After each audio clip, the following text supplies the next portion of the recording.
he looks so good that you just can't believe this guy's doing so well? He said nobody can really believe what's going on. How's it looking on your end? We're gonna, like I said, we're gonna listen a little bit more of this, and then we're gonna start taking calls, going in the comment section, et cetera, et cetera. And I see in the comments, looks like Mike says Thanksgiving turkeys were not cheaper. He didn't just say cheaper; he said 30% cheaper. That's a lot. Efforts that we have underway, you will see in your wallets and bank accounts in the new year. After years of record-setting falling incomes, our policies are boosting take-home pay at a historic pace. Under Biden, real wages plummeted by $3,000. Under Trump, the typical factory worker has seen a wage increase of $1,300. For construction workers, it's $1,800. For miners, we're bringing back clean, beautiful coal. It's $3,300. I've never heard coal as a fuel source being referred to as clean and beautiful. It's one of the dirtiest. If you've ever ridden on any of the old choo-choo type trains, and I have ridden on them, you take these little tours or whatever, that shit is dirty as hell. In fact, if you're riding on the train and the windows are open, it actually blows in particles all over you. I mean, clean, beautiful coal. I've never heard that before. And for the first time in years, wages are rising much faster than inflation. Remember that the wages, just look at it. Wages are going up much faster than inflation. How big is that? Very importantly, there are more people working today than at any time in American history, and 100% of all jobs created since I took office have been in the private sector. Think of that. 100% of all jobs have been in the private sector rather. Yeah, because he fired a lot of federal and government jobs. So that is true. And he says more Americans are working now than before. And I don't know. I mean, some of this stuff is pretty heavy. I'm gonna tell you, if everything he's saying was true, God damn it, I'd be on here saying this guy needs to get 5 terms. He needs to be president for the rest of his life. I mean, these are some really, really strong accomplishments he's touting. Support your local liberal, handsome conservative. Thank you. I appreciate that. It may not, hopefully you can inspire a few people, but thank you, the handsome conservative. I do appreciate your support. Government, which is the only way to make a country powerful and great. This historic trend will continue. Already, I've secured a record-breaking $18 trillion of investment into the United States, which means jobs, wage increases, growth, factory openings, and far. Now, in regards to him securing $18 trillion of investments into the country and is going to create all these jobs, I can't say what he's saying is false. I mean, the problem is it's all via verbal agreements. So, I mean, he comes back from meetings and say the meetings are great and this company or that company is committed to doing this or that. Maybe he's telling the truth, maybe not, but it's not on paper. So you'll have to. Elliot says, sure you can. I'm going to say, look, if the man says he's got a verbal commitment for Apple to bring manufacturing back, there's no way to say what he's saying is not true. It may actually be true, but fact is, when he says 18 trillion, all of this stuff, nearly 100% of it is based on verbal agreements that he's telling you about. It's not based on people signing anything on a dotted line. So, like I said, what he's saying could be true, but without an actual legal pending contract, it's just a handshake. National security. Much of this success has been accomplished by tariffs. My favorite word, tariffs, which for many decades have been used successfully by other countries against us, but not anymore. Companies know that if they build in America, there are no tariffs, and that's why they're coming home to the USA in record numbers. They're building factories and plants at levels we haven't seen, AI, automobiles. Now, that absolutely is not true. That absolutely, right now, and once again, I'm going to give President Trump the benefit of the doubt. That may happen in the future, but he's saying that companies are building factories in America at record levels. That's not happening right now. That I mean, you notice he's not naming all of these companies that are being built that are creating tons of jobs. He's just telling you this stuff. That's not happening right now. Companies are not currently in the process of building jobs, building companies, building plants and things like that. May happen. I'm not going to say it can't. I'm not going to say it's not going to happen. I'm saying the way he worded it is as if it's happening now, and that's just false. Numbers. They're building factories and plants at levels we haven't seen. AI, automobiles. We're doing what nobody thought was even possible, not even remotely possible. There's never, frankly, been anything like it. I'm going to tell you something. If this guy was head in the boardroom somewhere and I didn't, listen, I didn't have a presidency analyzed. He was just a CEO working at a company that I was either going to be working at or he was going to be merging with us. I could see why people would really, really get behind this guy because you would there's no way he's lying about all this stuff, is he? I mean, this guy sounds like he is, the cream of the crop. This sounds like this guy is the shit.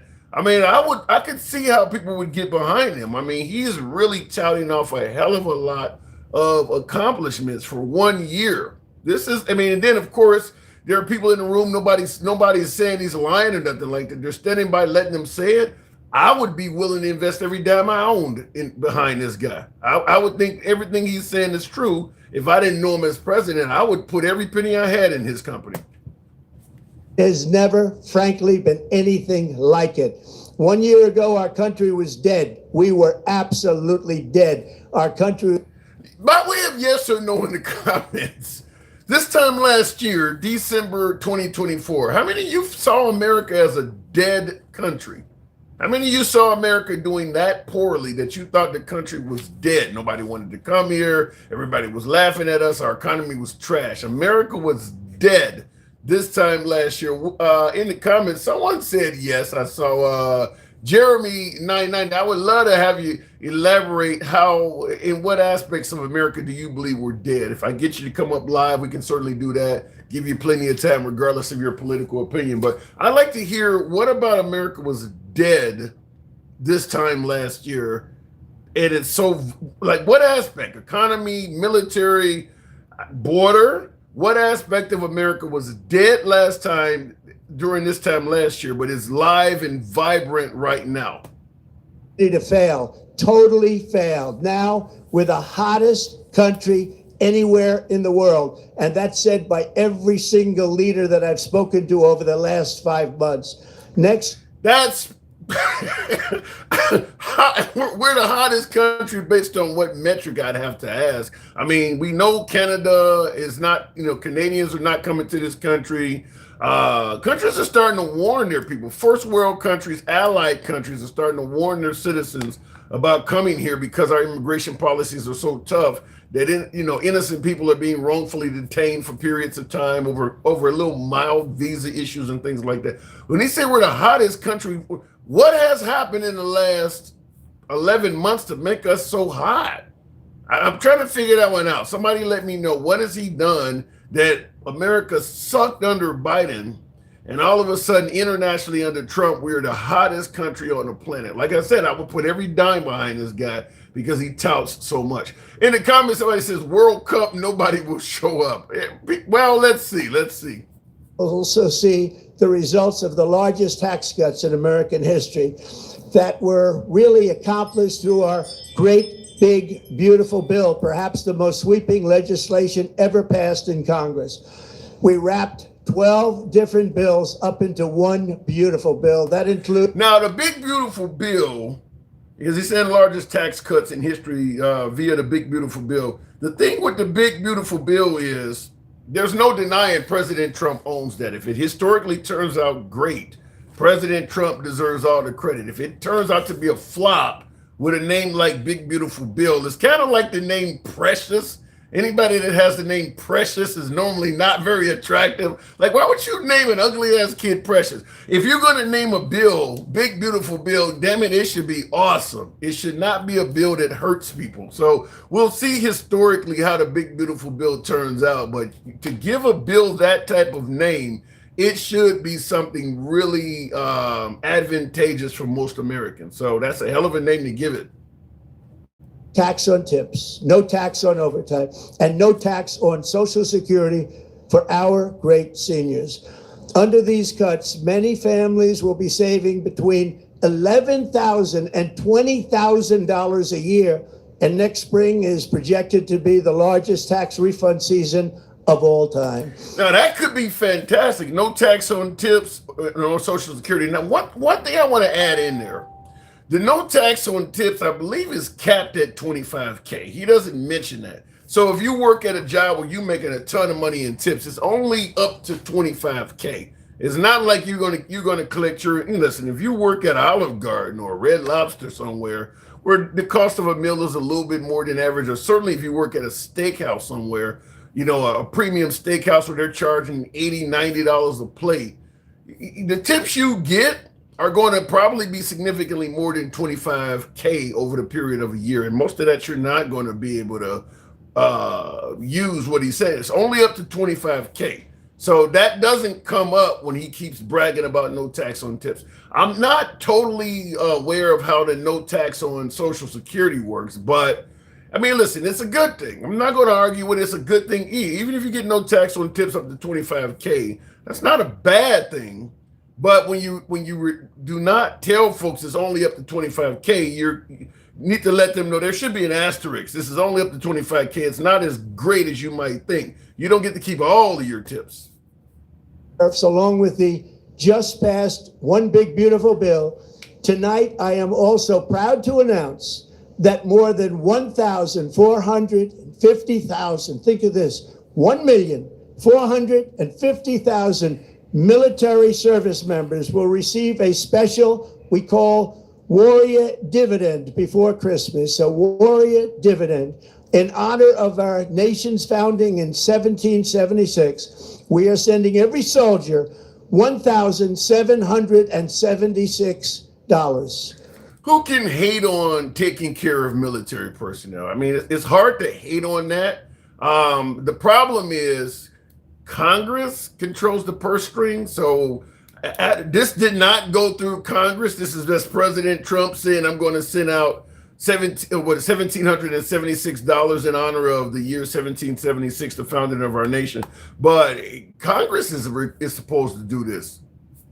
Now, keep in mind, if this goes through, because Trump claims the checks are already in the mail, so they don't send this stuff out, didn't ask Congress for shit.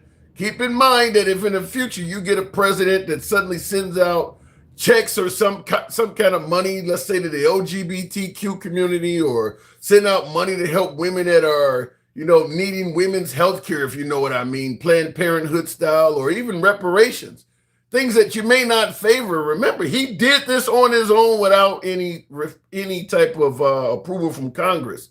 So that means any president in the future could send money out somewhere like this. I forgot how much this is obviously what 1.45 million military members. This is going to be some billions of bucks. So then every one of them $1,700 is going to amount to several $billion. But keep that in mind.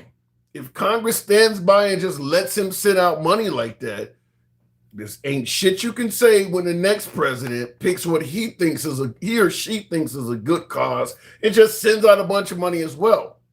And Congress may stand by idly and let that happen. For them folks in the audience who often talk about reparations, look, I'm not going to say people should get reparations. We can talk about that, but he's kind of clearing the path for it now. He's kind of clearing the path for it by doing stuff like this without congressional approval and just sending people's tax money out. Now, like I said, people can get behind the military for the most part, but you still should have Congress involved, and he's not doing that. And real quick, I want to add this. This is something I heard, and I know my beloved MAGAs are not going to like what I'm about to say here because of the source. I heard this, oddly enough, listen, I watched everything from Outnumbered to The Five. I was watching The View today, and none other than Whoopi Goldberg, who MAGA despises, obviously, she claims the money that Trump is giving to the troops is so that they will likely follow certain types of orders if it comes down in the future. I don't know if I agree with that whatsoever, but kind of like bribing them, like creating your own mercenary group, or I don't fall in that category. But she did say something like that. That he's going to satisfy the military financially, so that if he need them to do stuff, they may not have a problem doing it. So that's a hell of a conspiracy. I'm not on board with that, so to speak. But it was interesting. And the checks are already on the way. Nobody understood that one until about 30 minutes ago. We made a lot more money than anybody thought because of tariffs, and the bill helped us along. Nobody deserves it more than our military, and I say congratulations to everybody. And by the way, we now have record enlistment in our military, and last year we had among the worst recruitment numbers in our military's history. Now I'm not military, and I'm not going to pretend like I am. It's just not going to be a stolen valor moment. But he says we've had record enlistment. So that means more people are enlisting now under Trump's watch than they did, like, say, after September 11th or after the Japanese invaded Hawaii. Record enlistments. Somebody let me know in the comments. Record enlistment. Just because Trump came along, more people started joining. That's a hell of a statement to make. But if it's true, Trump deserves credit for it. I have a hard time believing that, though. A year makes. In addition, I'm doing what no politician of either party has ever done, standing up to the special interest to dramatically reduce the price of prescription drugs. I negotiated directly with the drug companies and foreign nations, which were taking advantage of our country for many decades, to slash prices on drugs and pharmaceuticals by as much as 400, 500, and even 600%. In other words, your drug costs will be plummeting downward. And I used the threat of tariffs to get foreign countries who would. Look, I don't know what else to say about that. I mean, the guy went to the Wharton School of Finance, so he should know numbers. You can't give somebody a 600% discount. Listen, if I give you the damn product completely for free, that's a 100% discount. That's the max I can discount this. It's down to zero. That's 100%. If I give you a 400, 500, 600% discount, as he's stating, that means I got to give you multiples of what it cost that you intended to pay. So if you showed up to pick up your drugs for diabetes at the pharmacy, and it normally cost you $30, and I give you a 600% discount, that means you're getting the drugs for free, plus I get to give you $180. This guy attended the Wharton School of Finance. He claims he had stellar grades. Where the hell does he get this from? I don't know. That is a mathematical error and this isn't the first time he said it. So it's not like we can say it's just a mistake or something. He said this many times. You can't give somebody a 600%, 600% discount or whatever. That's insane that he would say that. Done it to pay the cost of this giant dollar reduction. They stopped ripping us off, and it began as of 4 days ago. There has never been anything like this in the history of our country. Drugs have only gone up, but now they'll be going down by numbers never conceived possible. It's called most favored nation, and no president has ever had the courage or ability to get this done until now. The first of these unprecedented price reductions will be available starting in January through a new website, trumprx.gov. And these big price cuts will greatly reduce the cost of health care. And listen, let me just say this. If he reduces the price of drugs, he deserves credit for that. Even if it comes down 10, 15, 20% or whatever, he deserves credit if he can bring down the cost of prescriptions. But that doesn't mean you don't point out him saying something insane like he's going to cut it by 600%. It's kind of the same thing. Listen, if he could end the Russian-Ukraine war, he deserves credit for that. But that don't mean you discount him saying he could do it in 24 hours. Nobody's making him use the words he is using. So you got to hold him accountable for what's coming out of his mouth. If he does it later rather than sooner, we'll give him credit when he does it later, but he is making these huge, huge claims. Like I said, if I was an investor and I didn't know this guy, I would really think he was really, really good at what he does. Taking on the gigantic health insurance companies, that have gotten rich on billions of dollars of money that should go directly to the people. The money should go to the people. That's you.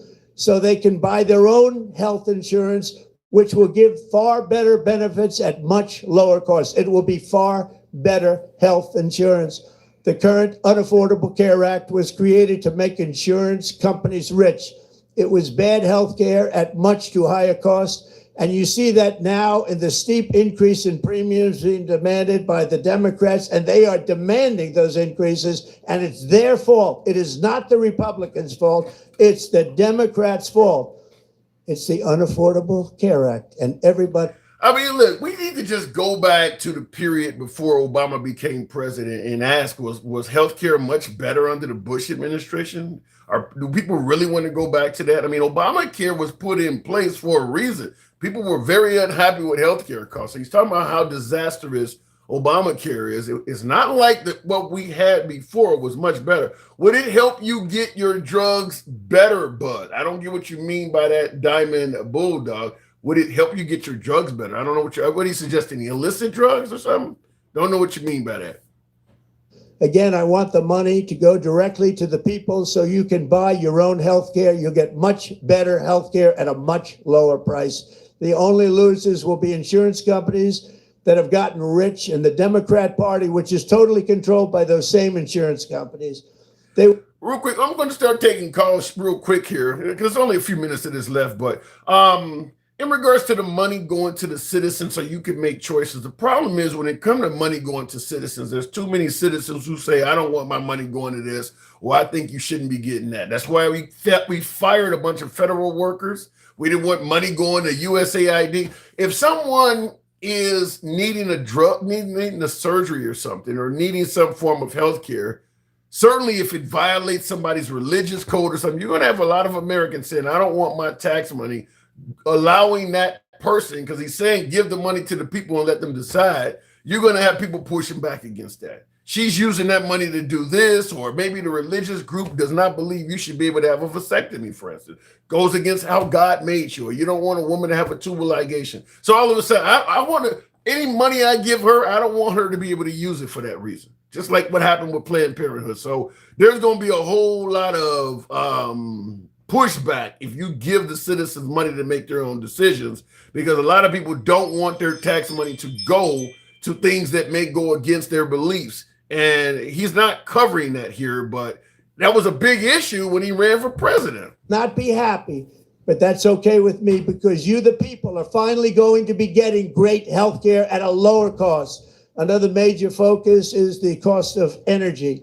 For years, the radical left Democrats exploited the green energy scam as an excuse to funnel many billions of dollars into their own massive slush funds, as their energy restrictions drastically drove up prices, and they drove them up at record levels. Electricity costs surged 30 to 100% under Biden, and the typical family lost $5,000 to $10,000 in higher energy costs. Think of that. Did that happen with you on your under Biden's watch? Did you see your energy, like your light bill and things, go up to that level, like he's saying? Was that your experience? I mean, he's making it sound like, energy costs really shot up under Biden, and they've really went down under his watch this year.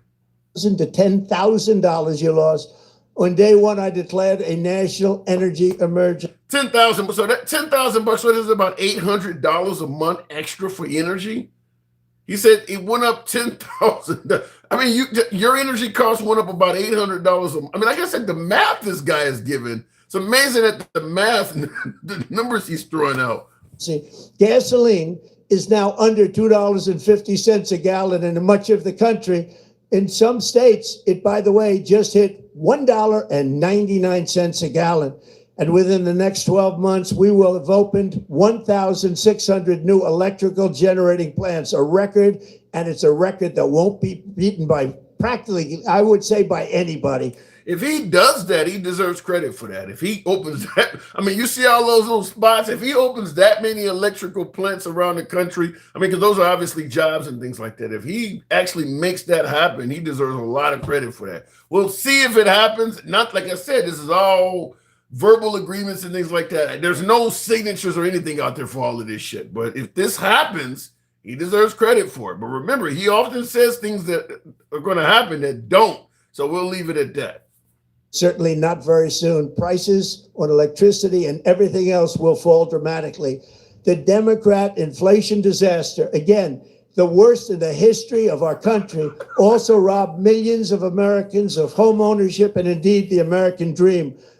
The yearly cost of a typical new mortgage increased by $15,000 under Democrat rule.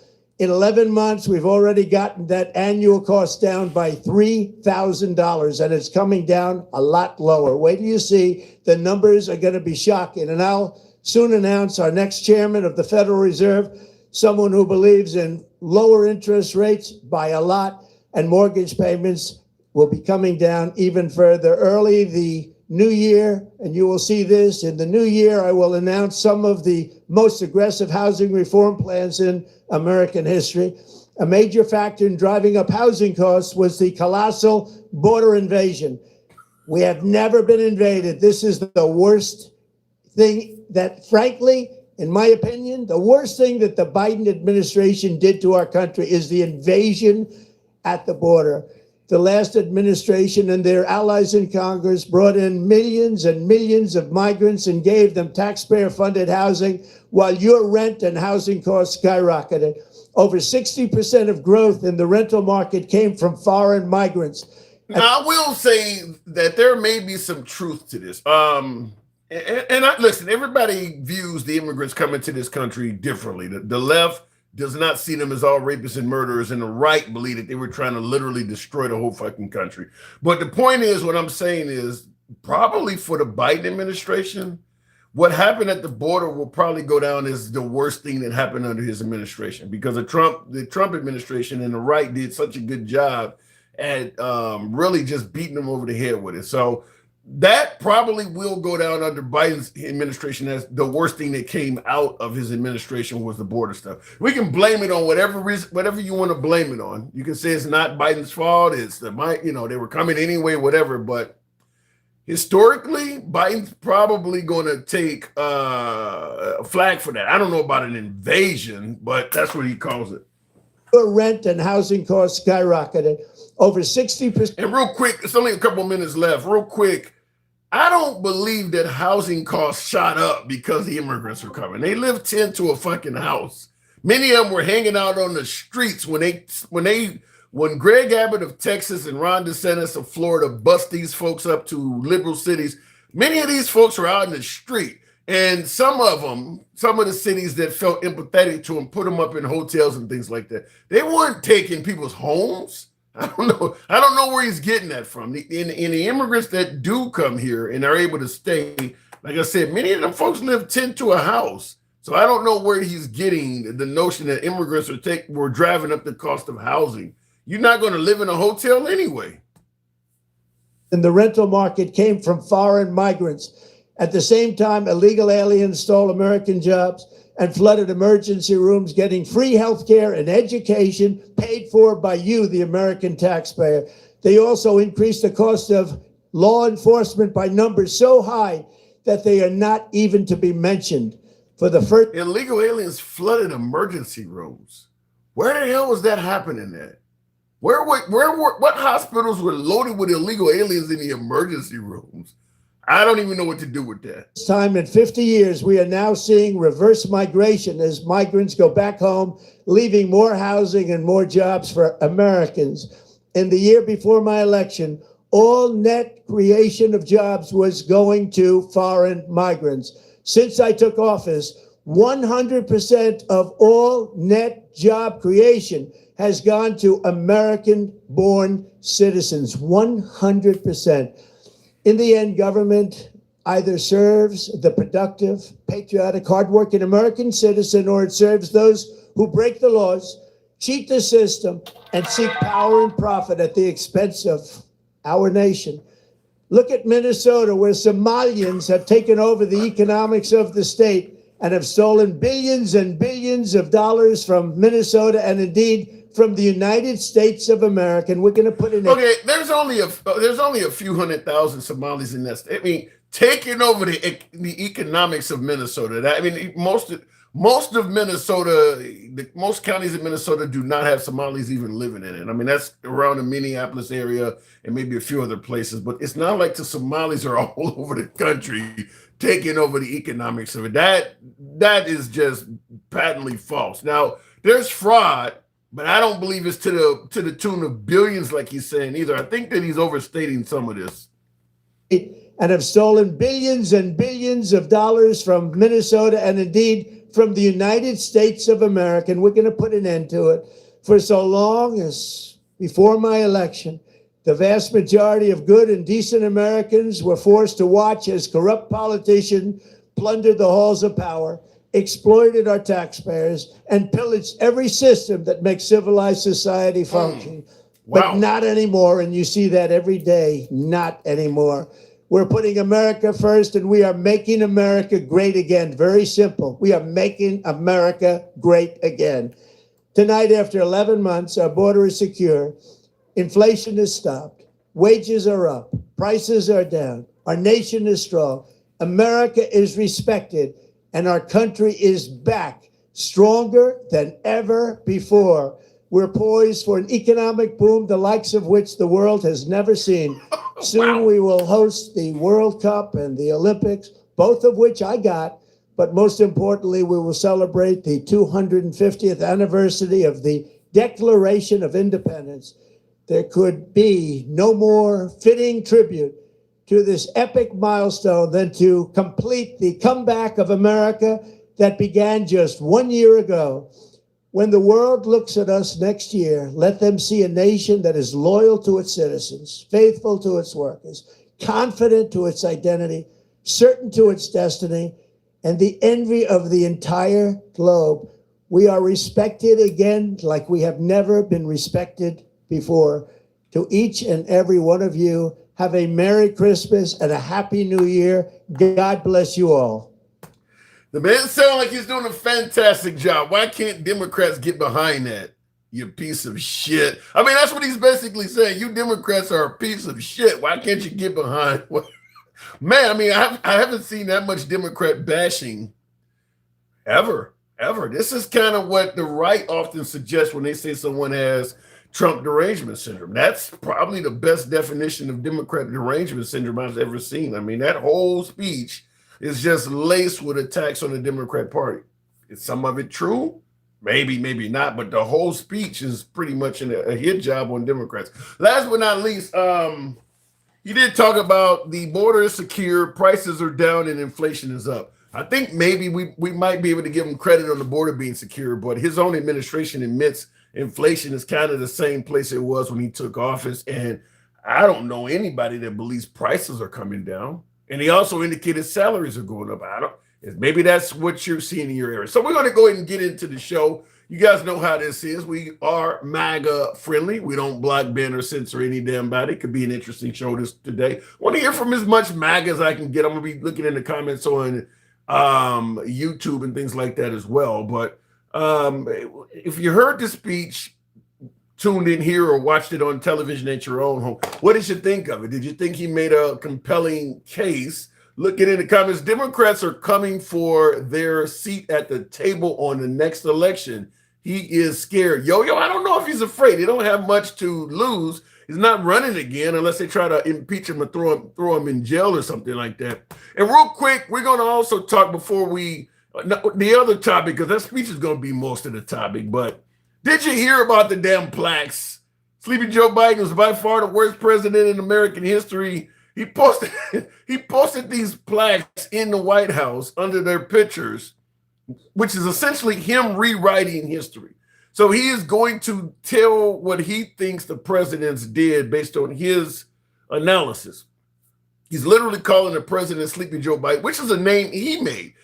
On the plaque, it says, nicknamed both sleepy and crooked, Joe Biden was dominated by his radical left. It's all stuff that he made up. So this is President Trump in regards to plaques in the Oval Office, literally making up history about each president. This is strictly his opinion. I want to ask you folks, what the hell do you think he was doing with that? What is the purpose of that? So let me go straight to the box. We'll go ahead and bring up DenCal. Leave. Why did you leave when Biden was president? No, so yeah, nobody needs to leave the damn country. I don't know where that comes from. Tried to bring up DenCal. Don't know what happened there. We'll continue on with Jeremy. Good evening, Jeremy. Oh, wait a minute. It did bring up DenCal. Jeremy, I'll come back to you. DenCal, good evening. Good evening. Hey. So you told me last night you weren't going to listen to it. You heard the highlights or something of that nature, right? I heard the highlights like it was Sports Center. What did you think? Was it good highlights, greatest hits? I thought his tone was horrible. The monotone, he could barely read the teleprompter. He was talking about, 1,450, 1,400,000. After 4 years of Biden, you gonna criticize Trump on that? Biden was stumbling like crazy. Look, we were told from the people who elected him that we were moving on from Biden. This is a new regime.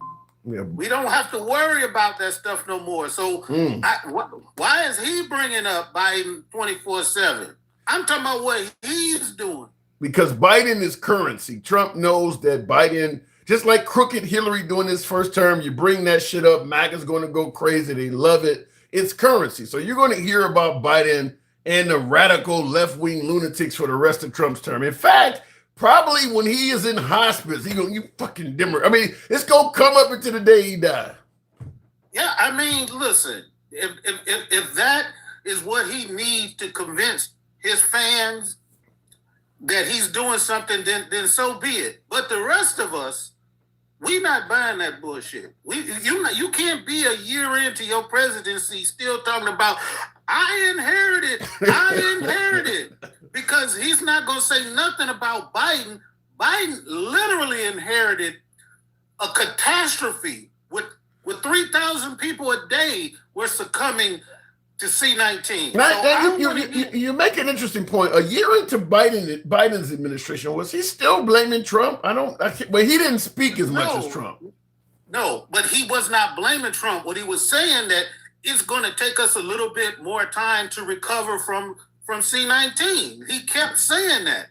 And the whole time when he was saying, look, we've got it's improved, we've gotten better, we've gotten away from the 9%. Then he was saying it at 7%, then at 5%, 4%, 3%, down to 2.4%. That's when the Fed started cutting rates. It drifted back up in about 2.8 before he left office. But Trump wants to say, I inherited the worst economy. It was literally less than what his inflation rate is right now. But he keeps saying he inherited. I inherited. And he changed the whole financial infrastructure of the world with his tariffs. Well, and he's still talking about Biden. I don't understand. Like I said, talking about Biden as currency. Now, if I can recall, Obama was still talking about Bush during his first year, was he not? When he was speaking about the war, yes, that specific thing. But he wasn't. But he actually got left even worse. He got left a great recession. Yeah, he definitely got left something worse. But what about the whole thing that, as Trump says, he was left a few issues under Biden that he had to fix, such as the border. I mean, would you not agree with President Trump that Biden left a border mess behind? Yes. Okay. I guess if you want to leave all context, then we could say yes. Put it in context. What am I missing? Put it in context. We had the Title 42 that prevented people from crossing the border. We had a mass of people gather at the border who wanted to come across during COVID. They were unable to because of the executive order put in place to prevent them. Once the Supreme Court said, hey, C-19 is over, that no longer applies, the Supreme Court opened up the border, not Biden. Biden actually, they tried to get the Supreme Court to keep it around a little bit more because he knew what was going to happen. But after that happened and all of those people came across, I don't understand what people wanted him to do. I can tell you what they wanted him to do. They wanted him to take action like Trump did. If Trump, well, when Trump did what he did, it wasn't loaded across the border of all of these people wanting to come across. Were people still coming across? Yes. But the majority of that happened once Title 42 was relieved. So by the time he came into office, there was no invasion. There was no, all of these. Yeah, but what do you think would, okay, because there was a huge amount of complaints coming from the right about all of these folks coming in under Biden. And there are plenty of Democrat Congress and senators, I'm sure, that heard it at their town halls. What if Biden just simply demanded that Congress put forth a bill to stop this stuff? I mean, well, you could make it just like Trump has done, remain in Mexico and stuff like that. Could Biden have not done that? Did he just have to sit back and let our borders be overran? When you're talking from a perspective that we have from Trump, that the president just tells Congress what to do, even though he doesn't control both houses, okay, we just assume that that's the normal way presidents do business. Biden presented a plan. The Republicans didn't like it. Okay. Biden, he continued trying to push his plan, which every president does. His plan would not get through after he lost the House, and the Senate. Nothing was ever going to get through, and he waited too long. But yes, at the very end, he instituted an executive order, which we all agreed was too late. Yeah, and it slowed the tide a couple months before Trump took over. So if you look at the numbers, which I know nobody wants to look at numbers, they just want to listen to Trump rhetoric. Oh shit! Let's be honest, didn't count. Trump don't look at numbers either. You heard him talking about a 600% discount. It ain't like he looking at numbers either.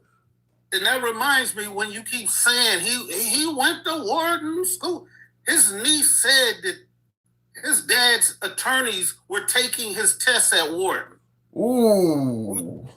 His niece, what's her name? Mary, or whatever his niece's name is. Okay. Yeah, she said that during the time when she was around, they used to get people to take his tests and his exams at the Wharton School. So I don't know if it's true or not, but from what I can tell, his ability to formulate sound financial thoughts just don't exist. Like, he's not good with numbers. But he is fantastic with saying shit. So even if what you're saying is true, that guy has done phenomenal in terms of life. Now, he got a huge head start from his dad, but he has done pretty well as a businessman, apparently not knowing numbers very accurately. Well, you already know how I feel about that. He's done very well. Like, when you start out with that big of a head start, and you have accountants, from your dad who have run your business. Trump wasn't running his business.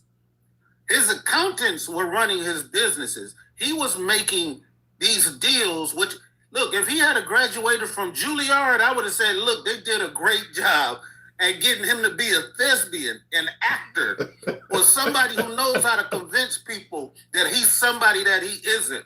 But maybe he's a natural talent, didn't count. Maybe he's, in terms of acting and producing a facade, maybe he's just like Will Smith didn't go to acting school, but he's a highly rated actor. Some people just naturally have it. Yeah, like people like Jim Jones and people like David Koresh, like they were good. Don't put Trump in that category. You're making him sound like a cult leader. I'm just saying. I'm just trying to use people who have established that type of draw to them, that they can make people who getting pissed on believe it's raining. Like, they just don't. They just, no matter what you say, you listen to this guy talk. How long was this? It seemed like it was fairly short. It was 20 minutes. 20 minutes. Yeah, and all it seemed like he did was yell and tell people, you are not as broke as you think you are. Yeah. And it's working though, Denkel. I get viewers all the time that tell me under Trump the economy is doing well. They did pay less for Thanksgiving. They are paying less for bills. It is working. People do agree with what he's saying. And I'm not saying that it isn't working for certain people. Like the economy works for me because I'm not in the workforce. The economy worked for me because the stock market is doing well. That is not the representation of how America feels financially. If you look at the studies and all of the polls, they like 60% of the people say the country is on the wrong path financially. But you'll have these people who have been convinced by Trump. I don't understand how he could get up there and tell people your food is cheaper. Everything is cheaper right now. Everything. Trump, Biden screwed everything up, and I have fixed everything. Yeah. And people do see truth in what he's saying. By the way, are we overly criticizing this guy? Maybe being a bit unfair because the handsome conservative says this man, referring to you, has Trump derangement syndrome. So let me ask you, what the hell is that? I hear it all the time. In your opinion, what the hell is Trump derangement syndrome? To be honest, I really think you could probably describe it better than I can. Because you can probably pull up some video of people at Trump rallies with hats, clothes, cars, jewelry, watches, shoes, all saying that Trump is the greatest ever. Now you tell me, which one is deranged? The guy who criticizes what he's saying on a daily basis, or the guy who believes everything he says? The dude said he's created a Trump RX. Yeah. What in the hell is that? What's wrong with it? What's wrong with Trump RX? That's the problem. You don't even know. You just heard him say Trump RX. We know what the ACA was. They called it Obamacare because they wanted to tag it around his neck. But when it became popular, people didn't even understand that Obamacare was the ACA. He talking about Trump care. Is he about to sell a medication? Like, is that even legal? Well, I think what it's going to be is some sort of discount prescription program. But you're right; it should be explained a little bit better, and that's something right now that he hasn't done. And the only two, like 2 or 3 drugs that he's got agreements to be reduced is what? The fat drugs. Well, shit, that's huge though, because I'm trying to get some of that shit. I'm trying to get some Zepbound. I want to lose about 40, 50 pounds. So listen, how you do it? You don't care if he get 10 cents off of every dose. You just want the drug. But I'm going to tell you something. Hold on. This is where Trump can get a huge amount of credit as one of the greatest to ever do it. I'm going to tell you, just like when I say with COVID, he should get credit for Operation Warp Speed, even though he doesn't because of how he rolled it out. But the science says Operation Warp Speed, by way of Trump, saved millions of lives. If he can reduce the cost of the fat drugs, the Zepbounds, the Mounjaros, the Ozempics, and all these GL1 drugs, really think about how many lives that'll save. I mean, because obesity probably is what's killing most of us nowadays. If he can make it so that people can get that, and roll back the percentage of obese Americans in this country, would that not be a phenomenal achievement for President Trump? Because a lot of people want that stuff, but it's unaffordable. No. Come on. I really tried hard on that shit. Look, man, you can't be sitting up here trying to give him credit. No, that's worth for people losing weight.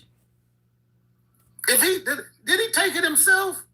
I don't know. He is almost 80 years old, Odenka. Like, fuck. It doesn't matter, man. You can't throw his age in there when it's convenient. I mean, you don't get a colonoscopy at 80, do you? I mean, at some age, they just figure your ass got to die, dude. It's time for you to stop. And you about to. I mean, there's certain things you stop doing. You don't still get checked for testicular cancer, for instance, at 80. Like shit. They still giving him expensive ass MRIs at 80. Yeah, but I'm saying for the average American. See if his brain is shrinking from Alzheimer's. Yeah, but I'm saying for the average American, he could wake up at 12 a.m. and say, I need a CAT scan, and they'll find a machine to give it to him. He's different. But for the average American at a certain age, there's certain things they stop doing. They just look, you about to die anyway, cuz. So ain't no need of wasting this. Ain't no need of wasting this machine on you. Are you saying that we have death panels in America now? Yeah. They said that was going to happen. They said that was going to happen under the ACA. Remember, they said death panels was going to be picking and choosing who gets to live and die. I mean, that absolutely does happen. The insurance is not going to cover you for expensive shit. Go ahead. That's not a death. That's not a death panel created by the government. That's what they were talking about. I understand what you're saying. Like, yeah, I mean, if you 85 years old, and they're not going to necessarily do a full-blown heart transfer for you. Right. When they know that you don't have, it's not that much, you're not going to have a good quality. Unless you're Dick Cheney or somebody, listen, if you need a kidney transplant at 75, you're going to ride this dialysis out, dude. That's about the best we can do. But Dick ran Halliburton. He got somebody design him one. He was like Iron Man. Right. And he did well. He did well that guy had multiple heart transplants and he lived quite a while off of that. So shout out to Dick, but it is what it is. But I'm saying, though, that if this man can lower the cost of these GL1 drugs or GL1, whatever they call GL1 drugs or whatever, and all of a sudden the obesity rate drops in this country significantly because of that, you're not giving him any credit for that. I mean, I don't know. There's so many hypotheticals about what he could and what he is doing and all that stuff. I can't get... If you get caught up in every specific thing saying, let's give him credit for this, but then say, well, he's only killed like 100 and some people over there, and we don't know if it's legal or not. Well, we're not going to talk about that. We're going to talk about whether he can get 3 or 4 drug prices reduced out of the thousands and millions of drugs that people take. We're going to say, fuck all of the other stuff. If he can't get down the cost of insulin like Joe did. Yeah, but then Cal, if he can bring down the cost of these weight loss drugs, there's gonna be a hell of a lot less people that need insulin because diabetes is a product of obesity.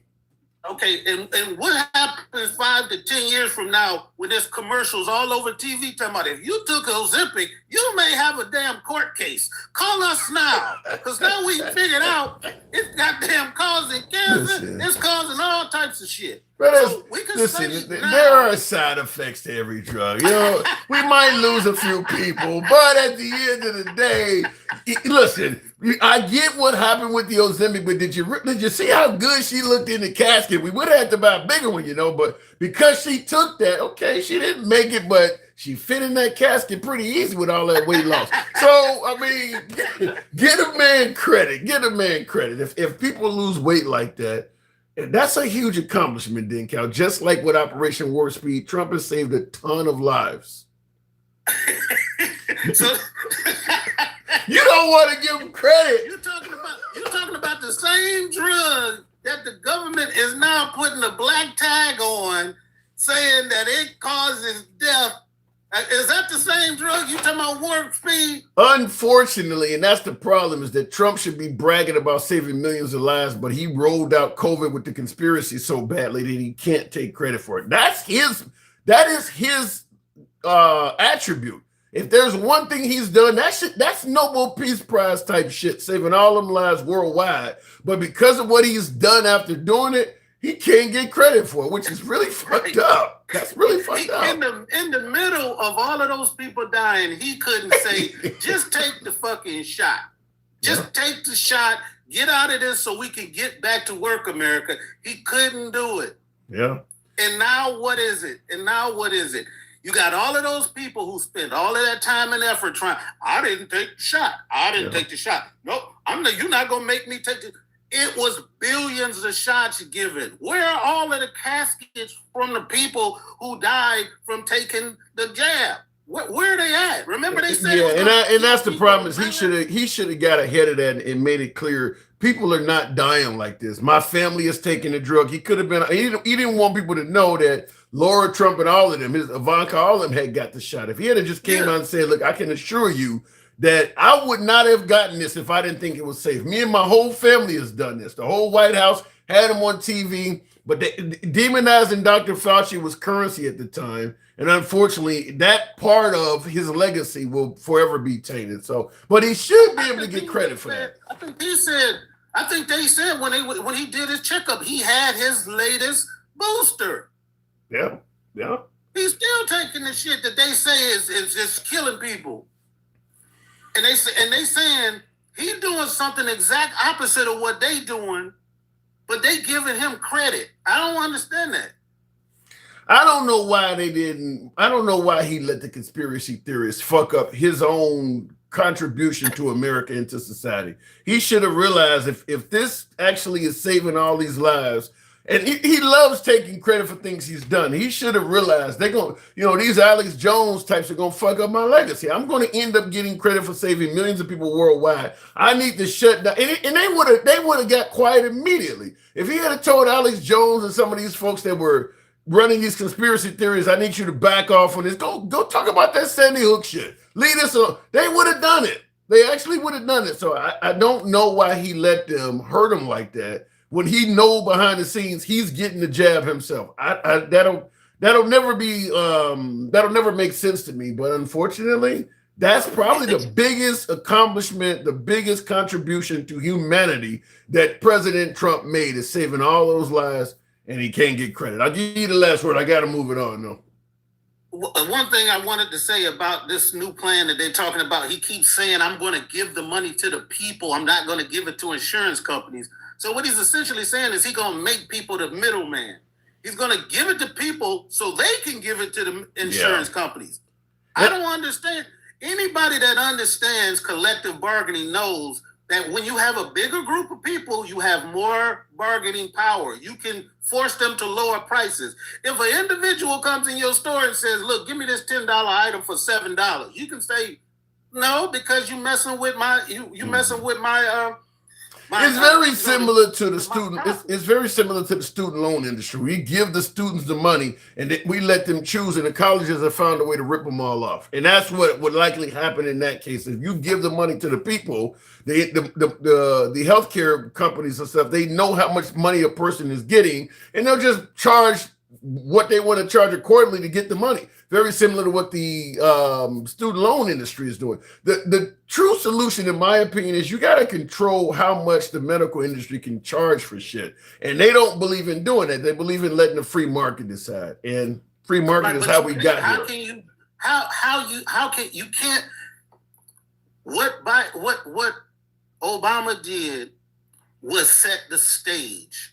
He didn't intend for this to be the end all be all, the ACA. He couldn't get what he really wanted, which was single payer. And now you got a lot of Republicans talking about, well, we should just go, maybe we should just have a single payer. Now they're going to make it a single payer and they can call it Trump care, but that's the only solution. Unless you have collective bargaining, unless you have unless you can go to the insurance companies and say, look, I got 150 million people that's going to be buying insurance. We need cheaper rates. The solution is definitely into controlling how much they can charge. Then Cal, thanks for coming through. And I agree with that 100%. Just like with the schools. I mean, the solution to getting student loan debt and stuff under control is you're going to have to be able to regulate how much they can charge or, what degrees they can give and things like that. And that does not sound like what's in store for President Trump. Looking in the comments real quick before we go to the next caller, Michael says many states now have assisted euthanasia laws, which is quite literally a death penalty. Illinois is the most recent. Assisted euthanasia. So you want to, you got stage 4, you're in a lot of pain, bone cancer, pancreatic cancer. Okay, so you want to end it all, and you can have assisted. What was his name? Dr. Kevorkian, Jack Kevorkian. Okay, so you want somebody to help you go out.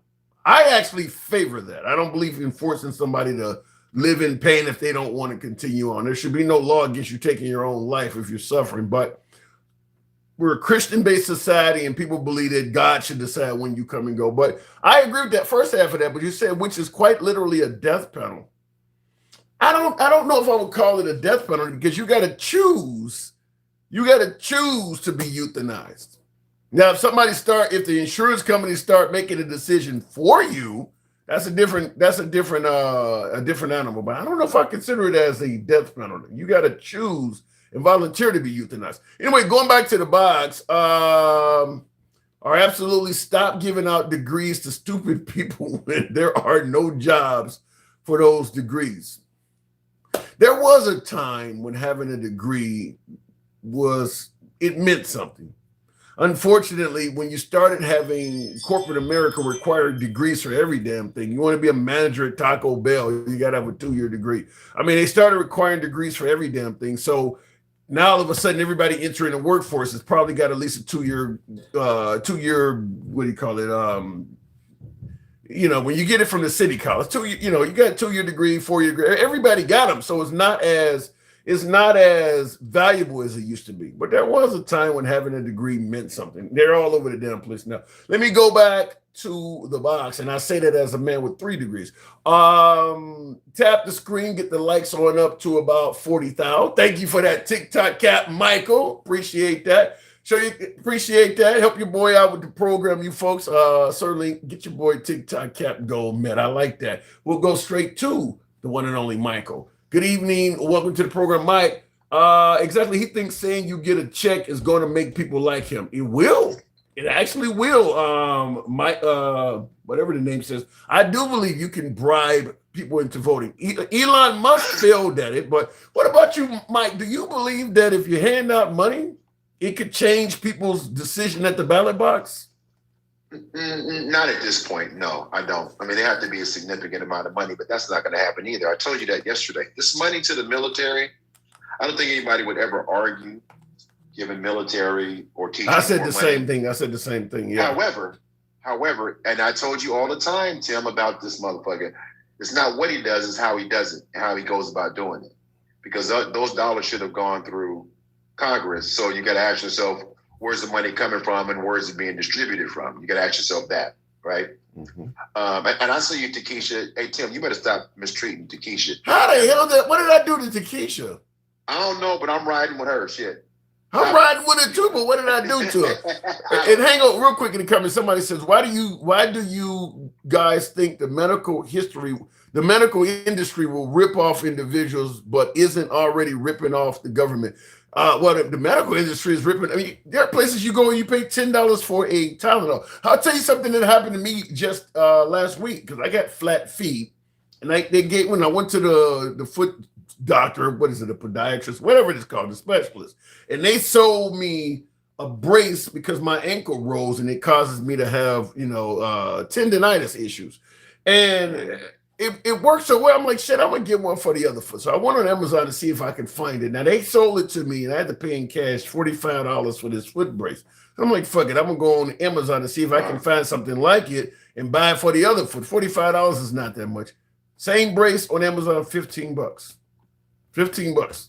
I mean, literally the same box, packaging, everything. 3 times the doctor sold me that shit for 3 times the price. So our medical industry takes advantage of people. But do you think Trump? 100%. But do you think Trump's giving the money to the actual individuals to make decisions? Do you think he's on to something?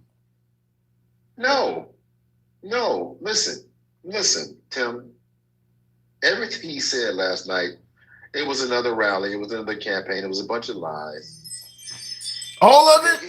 All of it? The majority of it. The majority of it. Let me give you a couple examples.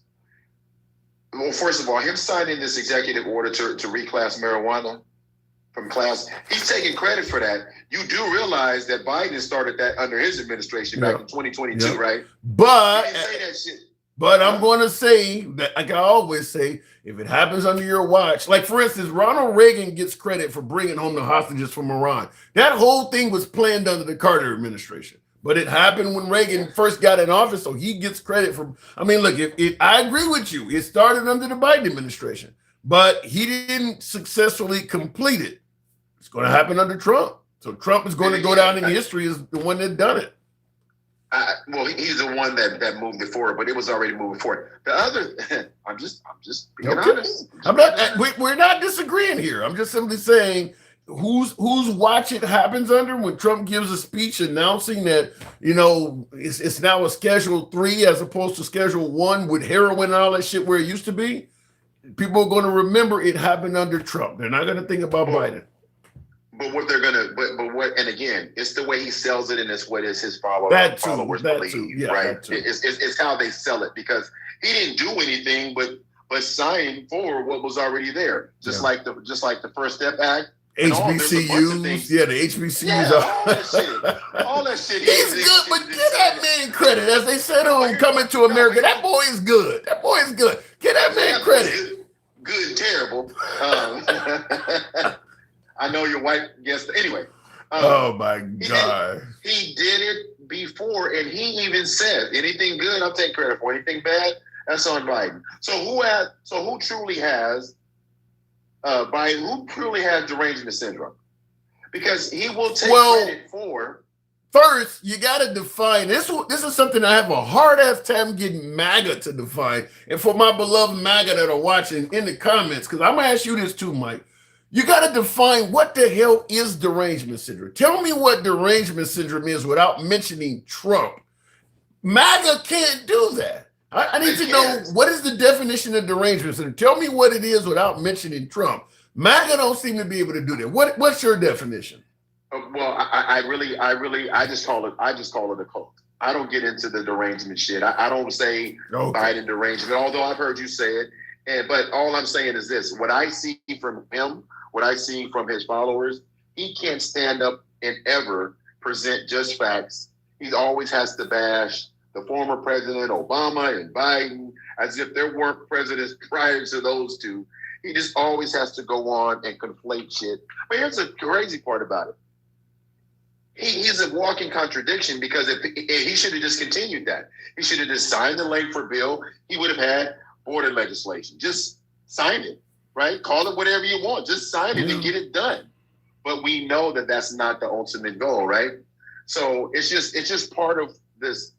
Listen, this is just David Copperfield, right? It's smoke and mirrors, and everybody. Well, David Copperfield, yes, because I'm hearing under Trump, just like David Copperfield, he's making inflation go up magically. He's making the cost of salaries go up magically. He's also making a lot of our problems disappear, like immigration and stuff like that. So is he not? I mean, this is what he's telling us. So maybe he does have some David Copperfield tendencies, but according to him, they're good for America. But none of that's and again, Tim, border of what he said is not. Say again. Border is happening. About the border. We went over this yesterday. We already went over this yesterday. I didn't think you wanted to. The border is what it is. I'm not going to convince anybody what the real numbers are. He said 25 million people last night. Did he or did he not? Wait, say that again. Yeah, he did. He said 20. That was the highest number I've ever heard him say to date.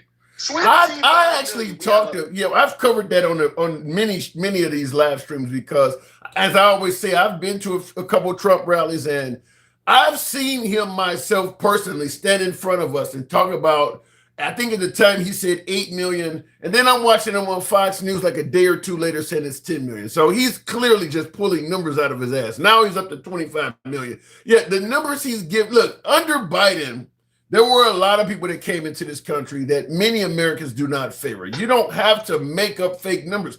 Telling the truth is sufficient. So in this case, I think he's kind of lying or exaggerating, at least, when the truth is sufficient.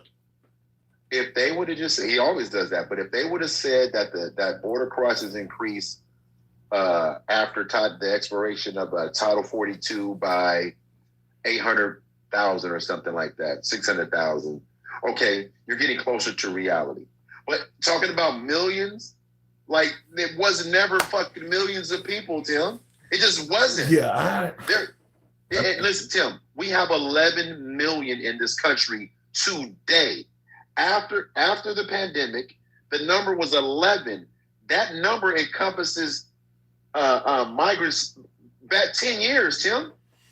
Back like 10 years. I'm not you and I are on the same page. The numbers he's given are not accurate. Like I said, just simply telling the truth about what happened on the border under Biden's watch is enough to piss people off. You don't need to make shit up, because when you do that, you hurt your credibility, and that's kind of what we're discussing right now. Is the numbers are so far off, it's hurting his credibility. All you had to do was tell the truth.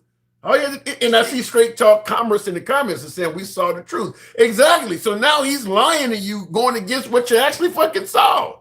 So he's telling you don't believe your lying eyes. You could have Don't just believe simply, your lying yeah. That's some snake oil salesman, some cult leadership at its finest. Don't believe your lying eyes. But back to him last night. He talked about the military was at an all-time high. What, again, under Biden's administration, they started changing recruitment protocols. It was already going up, Tim. It was up in 2024. At the end of the fiscal year this year, September of this year, ended September 2024 fiscal year, right? The numbers were already up. Yeah, but I'm going to say the same thing about crime was coming down in D.C. or whatever, which is what folks said was happening under the Biden administration as well. As I keep saying, what happens under your watch, you're going to get credit for. So, yeah, maybe military enlistees or enrollment was going up under Biden, but if it ends up culminating in much higher numbers under Trump, Trump's going to get credit for that. It is what it is.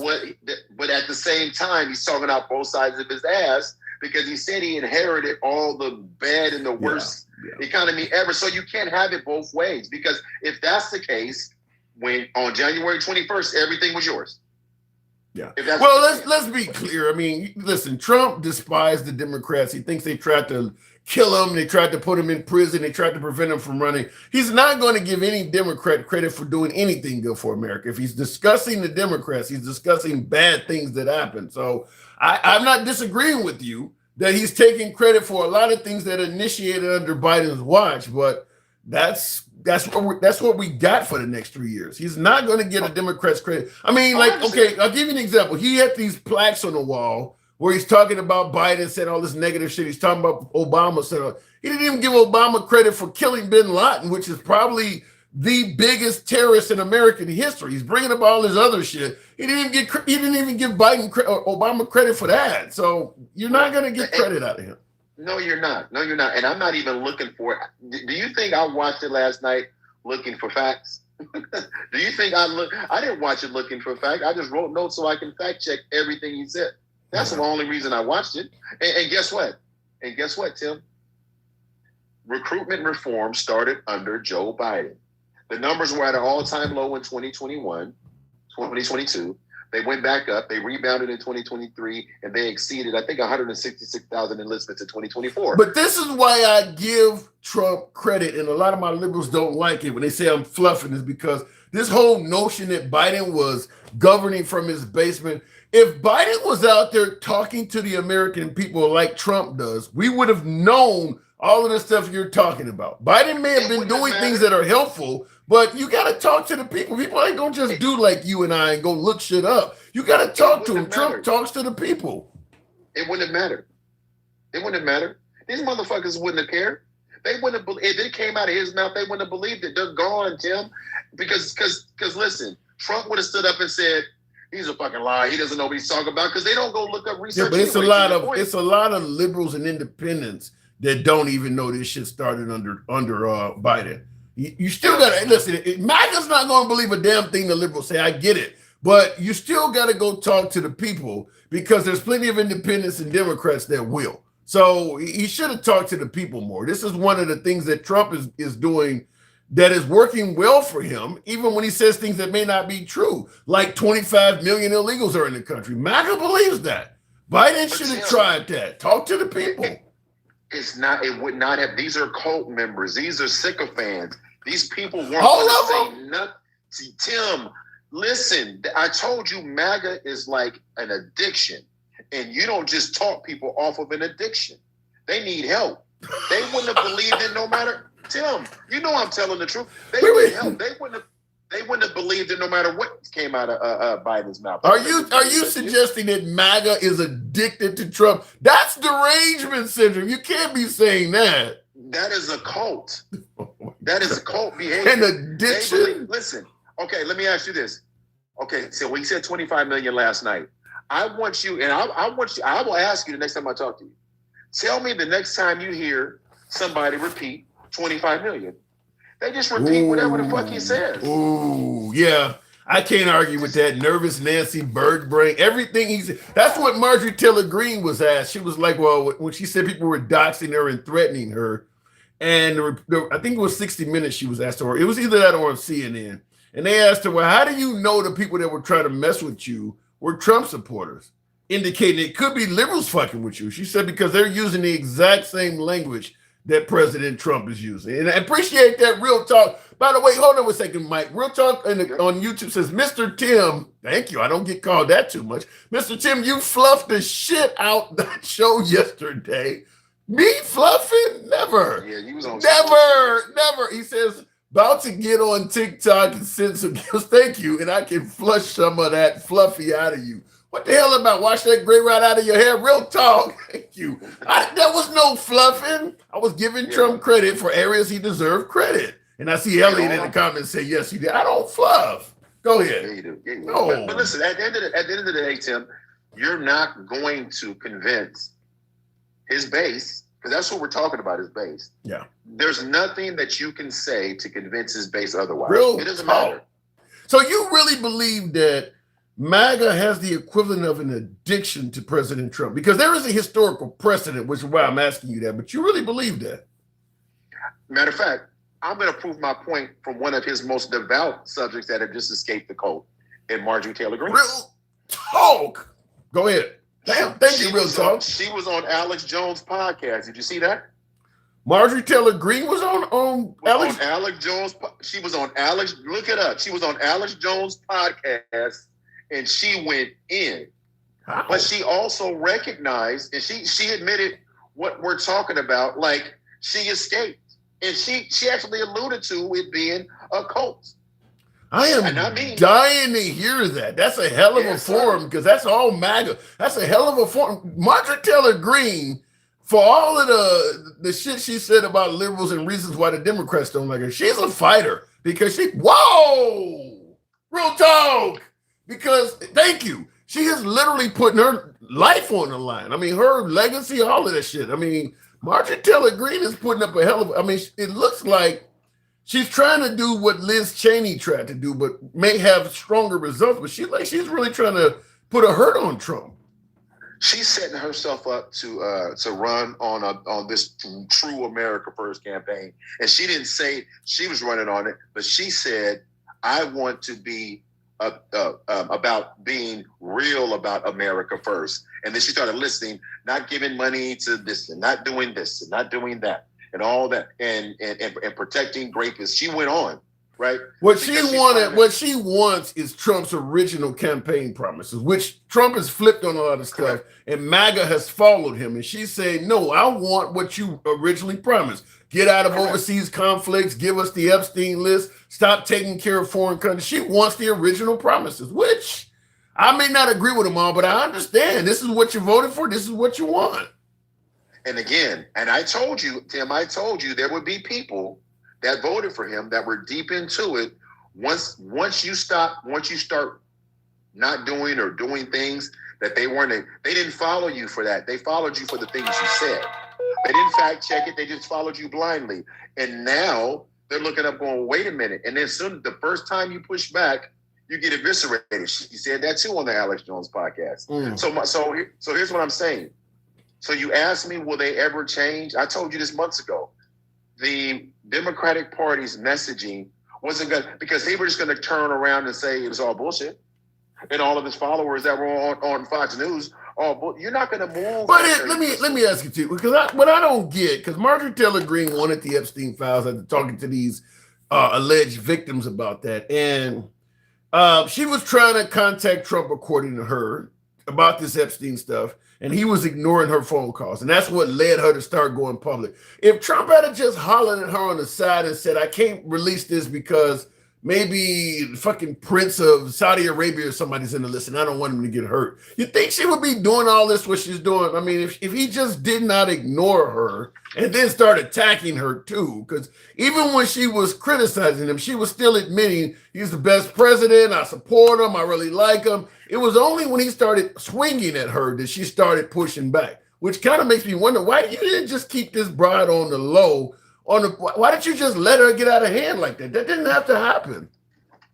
It was bound to happen, Tim, because he doesn't have the ability to do that. You can't keep your broads in order. This man has had so many hoes. You can't juggle a broad and never know. Well, damn. Come on now. Now you calling women broads and hoes. Okay, listen. This is locker room talk. Goddamn it, we elected locker room talk. Yeah, listen. Here's the problem, and I told you this before. These people are gone, and she was gone too. She admitted that. There's more like that. They just don't want to come out and say it. They were fooled by this compulsive liar. He's no better than who you think he is. He got on TV last night for 22 minutes and lied to the American people. He's trying to protect it from these damn files coming out tomorrow. They released photos today. I don't know if you saw any of those photos they released today, Tim. No. But I'm just telling you. I don't know if you've seen these photos they released today, but Lucy, you got some explaining to do. I gotta go, but he still remains the best president in history, according Don't to say Maga. that shit to me. Don't say that shit to me. And wait a minute. Real quick, I give you the last word. Yeah, go ahead. Last word before you go. Understand this, Tim. At the end of the day, he's gonna have to own. Oh, your guy resigning. The guy resigning. Ooh. Bongino, or what's the last name? Dan Bongino? Yeah. Him resigning, him going back to Fox or whatever. You know he resigned, right? Yeah, I heard about it. Yeah, I mean, so what's your feelings on that? My feelings on that is the dude was making a lot more money promoting conspiracy theories with a lot less stress, and it was something he could do forever, as opposed to getting involved in this shit that could fuck up his legacy and have his family not even wanting to admit that they were once involved in this shit. So he probably realized I make more money on the internet with these conspiracies than I do working for Trump, and I'm not taking all of this heat that I'm going to take. So, I mean, at the end of the day. No, Tim, wait a minute. You said, and you've always said, being attached to Trump is way more profitable. You've always said that. So okay, I'll stand corrected on that. For some, I don't know what Dan Bongino got going on, but for some of the folks, I do believe folks like the speaker is making a killing. We see Marjorie Taylor Greene. If you're going to get in that realm, it is very profitable to be connected to Trump. I wish I knew his ass a little closer. Money rubs off of that guy. You don't think this man is resigning because he's seen something he files him? Because you remember, he was one of the big ones. He almost quit the first time. Could be. Behind this. Could be. You don't think he's leaving? Because nothing else makes sense at this point. He has everything he wants. He's close to Trump. He's in a powerful position. He's second in command. Why the fuck would he, of the FBI? Why the hell would he leave? That sounds like the same story for that admiral that resigned down in Venezuela. Same story. You're close to the top. All of the same stuff you mentioned. Why the hell would you get his up? And it's probably because, I mean, I'm not going to discount it. I'm not going to discount that. It's not a new conspiracy, Stevie D. You just got to think. And I know y'all don't critically think. I understand that. All right, Tim, I know you got to go. Pleasure talking to you. All right, moving on with the program. Tap the screen. Get us on up to 45,000. He also is at a different level. He doesn't have the capital to run with the big dogs. Well, the problem is when you look at all of the stuff he talked about on his podcast, and then they put him in a position of prominence like that, he's a failure. I mean, he made it sound like, he said a whole lot of stuff, like just a lot of stuff he said about the Epstein stuff. And then he got in there and he produced essentially nothing. And he was running under a guy who makes it clear he did not want the Epstein stuff to come out, talking about President Trump. Look, if you followed him on the podcast, there's no way in hell you would have thought once he was at the pinnacle of the government, at the top of the government, he would do what he did. I mean, he produced nothing. And it's probably because of what Mike is saying. He probably knows that the guy he is running under is a little bit more guilty than he originally thought. But we'll see. He's not going to go on the podcast and say that, at least not while Trump is in power, though. History will treat what happens day by day as a printed record in history unless pukes like Democrats alter the records. Well, I'm going to tell you something.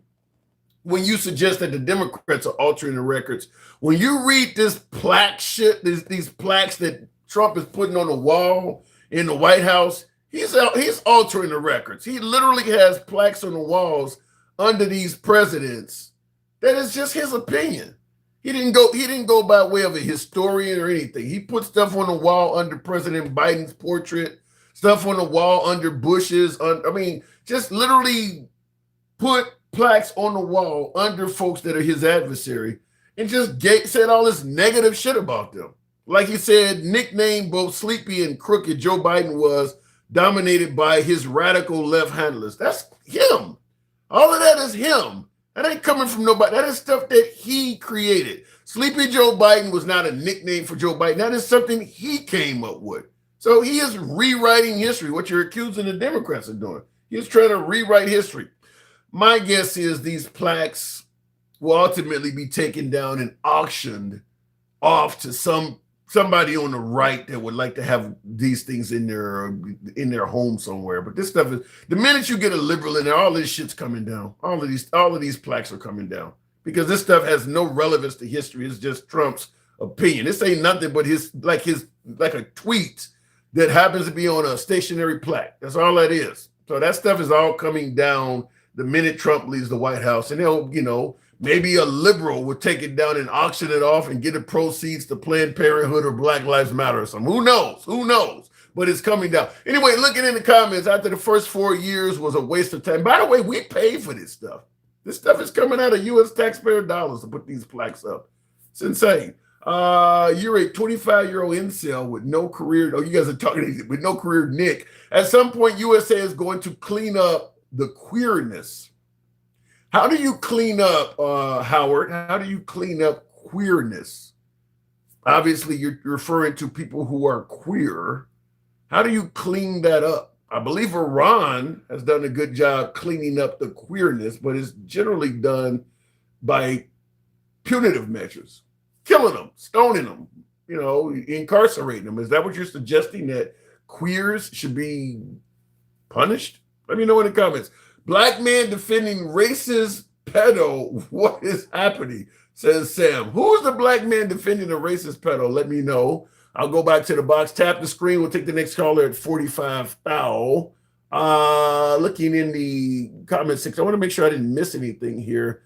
And I see where Real Talk said I fluffed the shit. We did not fluff on yesterday's show. We do not fluff here, folks. Going back to the box, tap the screen, get us up to 45 thou. And we're just talking about some of the things he said.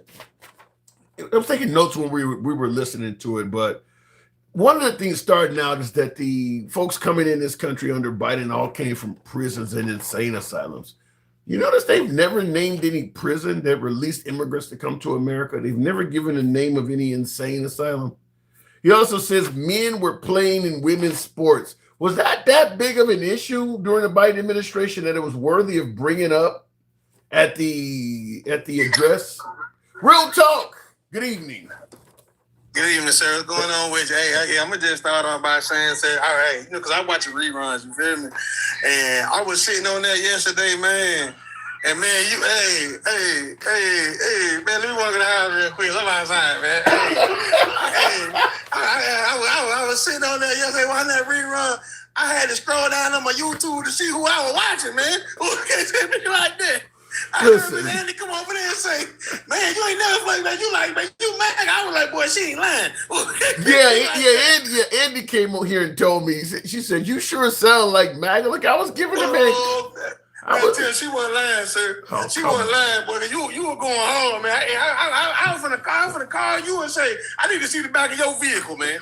I need to see what's on your What are you suggesting? I may have a MAGA bumper sticker on my car? Hey, man, I don't know, man, but yesterday had me confused. Oh, my God. Listen, it happened to be a show where content came up where Trump was viewed favorably, and I was giving him credit for things he's done. Oh, no, sir. I ain't gonna let you do it like that now. Oh, no. But let me ask you something. Let me ask you something. Is it wrong for a black man, for a liberal to get Trump credit if he's done something good?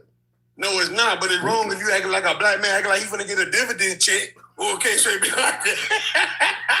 Yeah, because I actually had people, I think I had Pobel in the comments is like, you're selling out. Like, selling out for who? Ain't nobody paying me. I mean, hey, I'm like the other people. I need you to take that hat behind you shirt. I need you to put it on right now. Okay, they be like that.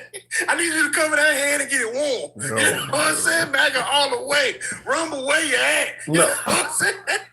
Listen, if the man does a good job, and I see in the comments, Jeremy says, Tim, you love fluffing Mike, don't you? No, this is not fluffing, folks. When Trump is doing things that are like securing the border, protecting the integrity of women's sports, the Lincoln Rally Act, he's done some things. And I will say the Operation Warp Speed is a fantastic thing that Trump did. He just can't take credit for it. But you would admit, real talk, you would admit he's done some good things for America, right? Yeah, okay. So far as that border thing, you know, on the aspect of it, of trying to get criminals, I can say yeah. But I can tell you right now, I grew up in Miami, Florida. I worked around immigrants all my life and stuff like that. And them were some of the most nice people I have ever met. They taught me a lot when I was working on the construction sites for free or whatnot like that and working hard. You know, so, you know, I give them credit for the border, but I wasn't never affected by it. Now, I ain't saying nobody else was affected by it, but I ain't lose no job. But don't you want to know who's in your country? Before you answer this, somebody says, Nick says, God damn, I can't get away from this screen. Nick, because you were meant to be here, Nick. And how about this? Lord working in mysterious ways. How about that? Yeah, there you go. The Lord brought you here. I see a healing coming on. So, but I'm going to ask you though, is it not a good thing to secure this border so you know who the hell's coming in the country? You can vet people without having a bunch of unknown people coming in the country. Did Trump do a good thing trying to prevent that from happening? It's always good to try to protect your home. Or if a case can be like that, to make sure that you got the right people coming in. But with this administration, like, we don't know that. I mean, because see, we can't see now, right? Like before, I'm gonna say like 4 months ago, I could probably agree with you. But when this man pardoned the drug kingpin, Yeah. I mean, I can't really say that right now. You know That's what I'm saying? that is If we a gotta- really good point. Pardoning the if- drug kingpin undermines his credibility. Anything he talks about how he wants to keep dangerous drugs out of this country, pardon that. I don't know why he didn't just go and holler at dude and say, look, I'm on something right now. I'll put you in minimum security. This chick named Jazane, you can hang out with her. I'll put you in minimum security. And then when I leave out of here, I'll make sure we take care of you. But to do that in the middle of a drug war, it doesn't make any sense. I don't know why he ain't trying to hide that drug kingpin getting pardoned like he trying to hide the Epstein file. I mean, that's where it go at. You know what I'm saying? Like, you want to try to hide that too. I would have told all my people, y'all don't say nothing about that. Because that was, for me, that's a quid pro quo. Or in case it be like that, you telling us that you want to protect us from drugs and fentanyl, but you partner a man that brought tons of drugs. Yeah, I don't get that. Like I said, that is one where I don't think many of his supporters, even the ones that like in his administration, Speaker Mike Johnson, I don't think they have any answer for that. Why would he, in the middle of a drug war, pardon a drug kingpin? There is no legitimate, and they're not even deport the guy because they have a warrant for him back in his home country. Normally, when you serve time in America, once you get out of prison, we deport your ass out of this country, ban you from coming here, and we send you back to where you came. We didn't even deport the guy. So they don't know where he's at. And that goes to show right then and there, like, he not going after Jack Smith and Fonnie Williams and Letitia James because they did something wrong. Right. He's going after them for Revenge. retribution. Yes, Because he don't really care about wrong. But see, one thing about his supporters, they a lot of them got a lot of sense. Because I have talked to a lot of them. A lot of them got a lot of sense. You're talking about MAGA. You're saying a lot of MAGA has sense. Okay, we're getting somewhere. Yeah. We're getting somewhere. Because I got on here True Social, you know what I'm saying? I have talked to some of them, and some of them are real reasonable people. So I'm not going to put all the bad ones with the good ones or whatever case. I'm going to give credit where credit due at. So I understand when you give Trump credit, when credit is deserved. I just don't understand the fluff masters. Or if case should be like that. There is no fluffing. There is no fluffing. Well, you know what, sir? That makes me feel better. Let's just go with that for right now. It should be like that. No, like I said, look, I'm not saying the guy. I'm not like MAGA where I'm saying the guy is the best president we've ever had in America. I know. But I'll give him credit if he does something You're right. digging deep for him. That's all. You're giving him credit, and you're going beyond the status quo. Or it be like that. You know what I'm saying? My God. Ain't no ifs, ands, or buts about it. Let me tell you something. Hold on real quick. I got it. Yeah, I can't. I'm on the phone. When I get off here, I need to get with him. All right, now what you said now, sir? No, I'm just saying. I give the guy credit when he deserves credit. I'm not so I'm not such in the camp or such a hateful person towards any politician that I won't give him credit for anything. And I do know I ain't gonna lie, because yesterday, man, when I listened to you talking, I was going to the kitchen cook me something, and man, I almost just grabbed the meat out the refrigerator and just ate it. Are you suggesting that what I was saying was pissing you off so much you almost ate raw meat? I felt great to Grandma in me. Let me get you some of that uncooked meat. I gotta say, I'm happy to hear you watch the shows of the rerun. And by the way, folks, what he's talking about, all of the shows we do live are on YouTube. If you go to the Handsome Liberal on YouTube, click the lives. Every show we've ever done is on there. So if you missed today's show and you just happen to want to see it, it's right there on YouTube. So every show is always on YouTube. Same name. When I get up in the morning and get ready to go to work, I be like, man, let me go ahead and look at Handsome Liberal real quick. I'm getting ready. Now I see that show. I see them on reruns I already watched. I get mad, man. What are you doing, man? Well, I gotta say, you're actually making me feel somewhat special. I'm just saying, man. Look, if you're gonna dedicate yourself to the fluff, and I need you to fluff hard, you gonna catch that be like that. Get it in, so I can go ahead and get my thoughts together. Oh my God! But if he does something good, like I said, I'm gonna get a guy credit when he does something good. So. And that's true. No, all jokes aside, if he do something good and it helps people, then I'm all for it. I don't support the man. I really think he's a terrible human being.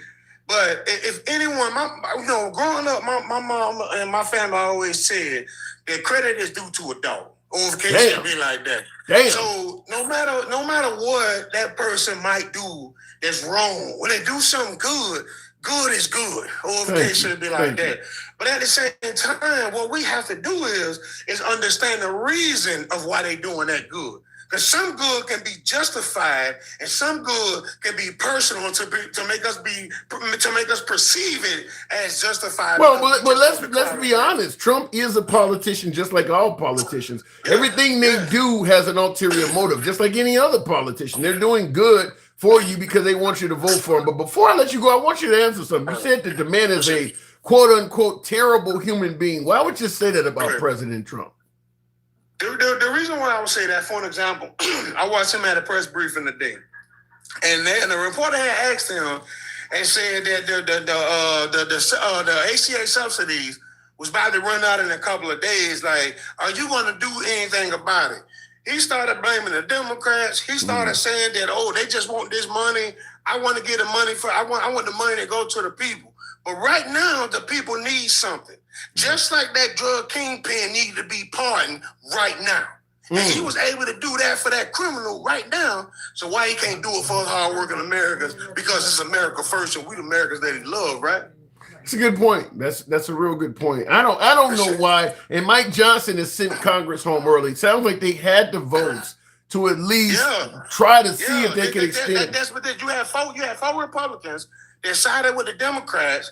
And he sent them home early to avoid that vote. Yeah, it sounds like they actually, at least Trump, because Mike Johnson is nothing but a vehicle for Trump. Whatever Mike Johnson does, you can rest assured it was approved by Trump. It sounds like Trump actually wants the subsidies to expire. He wants them to. He do because like I said, when I was watching that press briefing, the Daily Reporter asked him. He talking about something that they ain't even got ready right now. Then he said, it can go through right now, but we need the Democrats to come on, but they beholden to the pharmaceutical people. See, his thing is it's really not about helping people, it's trying to make himself look good and blame others. How about this? Why don't you go ahead and extend those services so these people and these old folks, and these people who can't afford it can still have their health care at a good price, and then work on something and pass it and stop being Mr. EO Master. Wow. Well, it's going to have to be dealt with. It's going to have to be dealt with quick. The minute people are uninsured, this is about to become a major problem. I got to move it on. Real talk. Okay. All right, sir. Thanks for bringing me on. Now, I'm looking forward to your fluffing. Now, do your job right now. We do not fluff. Understand that. This is a no fluffing zone. Have a nice day, sir. All right, real talk. Appreciate it. Thanks for the support of the show. Tap the screen. A lot of lazy thumbs in there. We should be around 70, 80,000. Tap the screen. Get the likes on up to 55. 50. Take the next caller at 55. At this point, my flag is toilet paper. Damn. At this point, my flag is toilet paper. Have you lost that much of your patriotic existence towards America that you're saying? Lee Hall in the comments says, at this point, my flag is toilet paper. Damn, that's that. Come on now, really? Classifying fentanyl as a weapon of mass destruction is saving millions of lives. Thank you, Donald Trump. Best president ever. I don't get the ever part. I don't. When you think about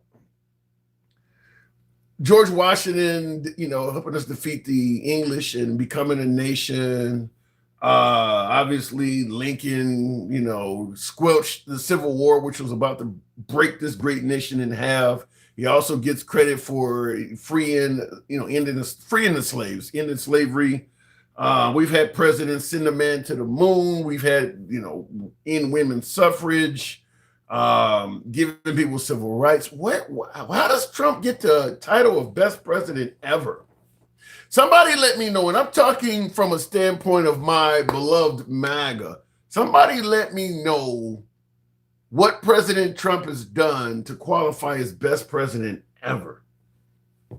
I don't get that. And look, and like I said, I'll give him credit for where he deserves credit, but you're talking about, Reagan, Gorbachev tear down this wall type shit. What has he done?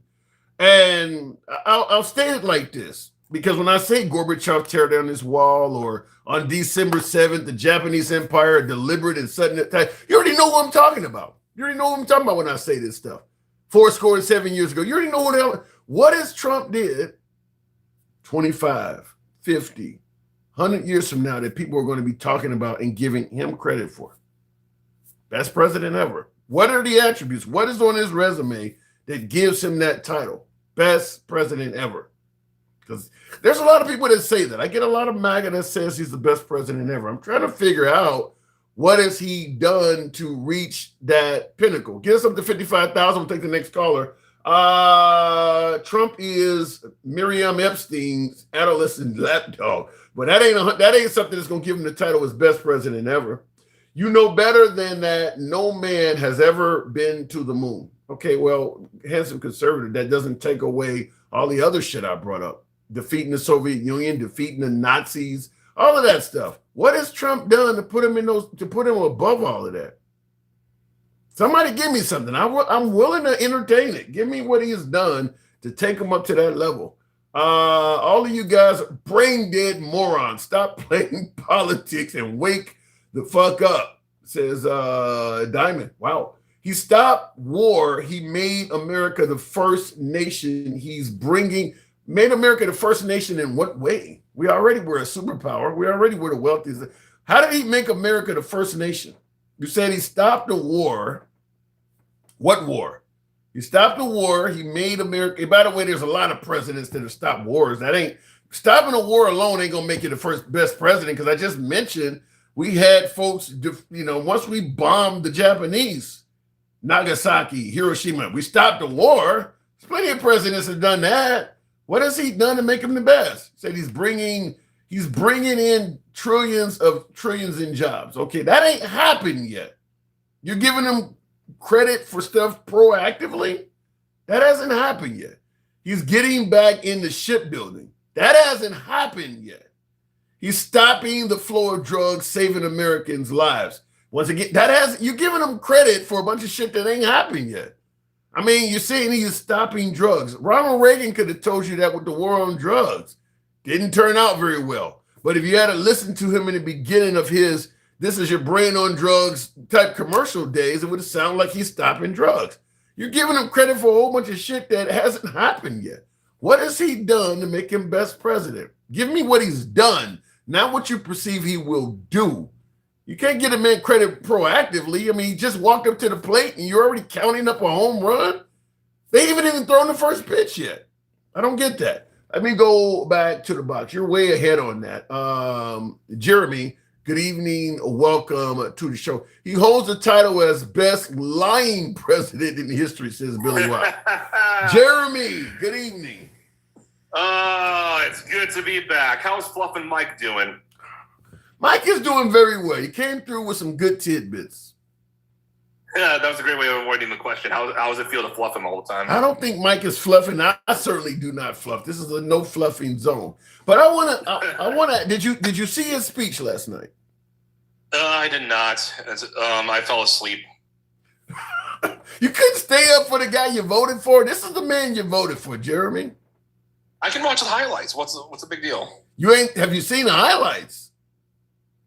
Not yet. What the fuck? You voted for this guy? I have a life. Okay, and I'm no offense. And Trump is hilarious, but he's not a big tittied girl. Okay, I'll leave it at that. I can't argue with that. I'm just saying. Okay. I'm just saying. Who do you think I'm gonna be hanging out with? Fair enough. More often. Who gives a damn about a war when you got titties? I get it. Exactly. Exactly. Come on. I get it. Okay. So that kind of removes me being able to ask you a whole host of questions if you ain't seen this shit yet. Have you heard about the plaques in the White House? Yes, I have. What the fuck is that? What the fuck is that? Well, that's just petty, ridiculous dog shit, of course. Like, again, the guy I voted for ain't the same guy I'm seeing in office, and I really pisses me off. You know, he could have been the greatest president. And honestly, I'm going to say this right now. He almost was in his first term. I guess I would even ask on his first term, what has he done? Because his first term, in my opinion, was significantly better than his second term. I get folks all the time, you ain't the same guy, you're moving too far to the left, you're too progressive. I'm like, no, I'm on the chart. I'm a little bit left of center. I remain where I'm at. It seems like I'm moving further to the left because your ass is moving further to the right. A lot of the Trump and a lot of MAGA has moved significantly further to the right. So everybody else looks like they're moving further left when in reality, they're in the same spot. You're moving further away from them. Yeah, I know. It is what it is. Honestly, at this point, I can't. I just. Oh, it's so frustrating. There are good things though. I will say he did correctly diagnose that our healthcare system is fucked up, and it's heavily due to Obamacare. His problem. Wait. But what was our healthcare system like before? Well, you're. I don't know if you're old enough because what are you, 29? Yeah, I'm 29. Okay, so you don't remember what our healthcare system was like before Obamacare. I don't remember or offhand, but I know it was still cheaper. We're talking about people being able to actually get health care. It sucked before Obamacare. That's why Obamacare came along, is because people were complaining. Obamacare is one of the biggest scams anyone's ever had. I remember you talking to the lobotomite we call Mike. What do you got? What the hell do you got against Mike? Mike is such a retard. He doesn't know what the fuck he's talking about half the time. He's poorly researched, and then he gets up and talks all sorts of shit that he can't and back up. This is the kind of guy who goes and claps on airplanes and that kind of shit. Right? Like when they fucking land, they're like, "Yeah, we landed." Okay, that's funny, but my opinion of Mike is the opposite of yours. Oh my God, he claps. Listen, if you land on an aircraft and you're afraid of turbulence and shit like that, you might want to get a pilot a little bit of an applause. What's wrong with that? Somebody don't like you, but what's wrong with that? That's whatever. It just shows a bigger issue. But back to healthcare. Here's the problem with healthcare, and here's the problem with getting government involved. It always goes bad. The only thing the government should do is be a referee. They should be a referee. And so what, you let the healthcare system run itself? It should run itself with the rules enforced by the government. The government should be a rule enforcer and a rule maker, not a controlling body. There's no good thing that came after that. The reason why healthcare is so expensive is because you let the government in the first place. Healthcare, or before the government started getting involved, was actually very cheap. And for those who couldn't afford it, private charities were actually were actually doing way better than current government healthcare actually does for its people. This was a well-known thing. I gotta disagree with you somewhat, and Mike is pushing back in the comments. Mike claims this.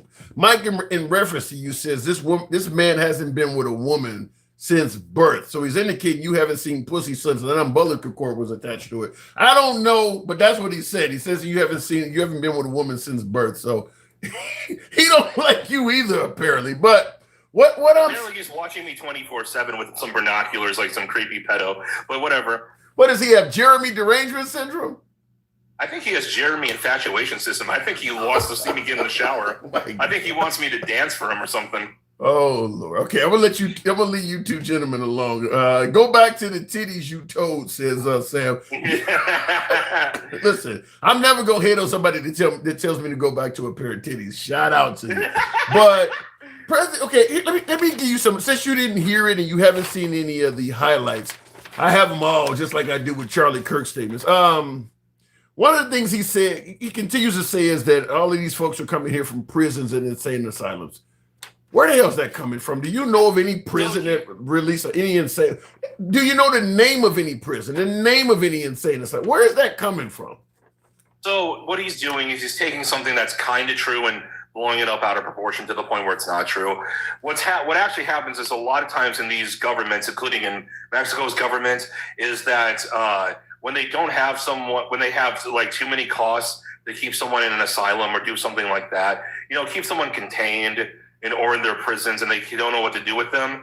And assuming they're not connected, I'm not aware that anybody got out of incarceration, whether it's an insane asylum or prison, and started walking and suddenly came across the border. I don't know. To me, I don't even think he's exaggerating. I think he's just fabricating this shit out of thin air. I mean, he's not naming any insane asylum or prison anywhere in the world where people are coming straight out of that to America. Yeah, well, they're not just like specifically going off and just trying to get these people across the border. What they do is usually they give them a ticket to some place where they can leave like a city, like it's usually a municipality, and on border towns, and then they'll just send them right on the border itself and just get rid of them if they don't have enough money. I mean, when you leave a prison or you leave an insane asylum, you have nothing. I mean, in America, what did they give you? $50, $100, and some clothes, an outfit, not even clothes, but an outfit. The idea that you're going to take that and then proceed and try to get into another country, usually people end up paying coyotes to smuggle them in and shit like that. You're not going to do that coming straight out of prison. Yeah, they usually give them like maybe some chump change or something like that. But Mexico's government doesn't give a fuck. I'm not disagreeing with you about Mexico's government. I'm just saying what Trump's saying here, it appears to be a straight up lie. Now, it's not a coordinated effort, and this is something that happens all the time in third world nations where they don't have the infrastructure to keep people in any place. Or to do basic stuff, is they'll kind of find a way to transfer this to somebody else. And Mexico does it to their neighbors to the south as well. It would be a lot better, Jeremy, if he could provide some evidence. And I mean, Trump just says a lot of stuff, and when you try to look into it, you run to a dead end. Now, he also said people were indoctrinating their children with hate for America. What is he talking about? It's a lot of different cases that happen, is that he's just talking about. He's kind of amalgamating them together, like they're kind of congealing in his mind together. So there was a few cases of Harvard professors was going off, and this is where I wish he would just be more specific and talk about people in colleges. As there was a few professors, there's like at Harvard and at UCLA and a few other places, that were going out of their way to grade people badly if they decided to say anything that sounded anywhere near patriotic in any of their social studies or history. Don't we do the same thing when people try to hold the cops accountable for maybe mistreating minorities and shit like that? Okay, look, criticizing America don't mean you hate the damn country. I'm trying to figure out where the right has this mindset of how America should be and what you can and cannot criticize. Yet Trump criticizes America in every fucking way. He's talking about the president of the country, talking about the military being dilapidated. He's calling cities shitholes, talking about people that are in the country as being garbage.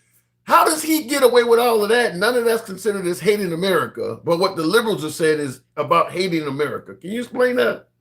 Well, a lot of times these left-wing Harvard and Yale and UCLA and all sorts of other university professors, what they actually do is they actually try to set up this idea that America is inherently evil. So it's not just like, oh, here's something that they're doing wrong that they can improve on. They want you to believe specifically that America is uncurable and needs to die. Well, I mean, I hate to sound like one of them, but if you look at the history of America, we've done a lot of evil shit. I mean, we have been founded on doing. Every country has. Every country Okay, has. then maybe they're all inherently evil.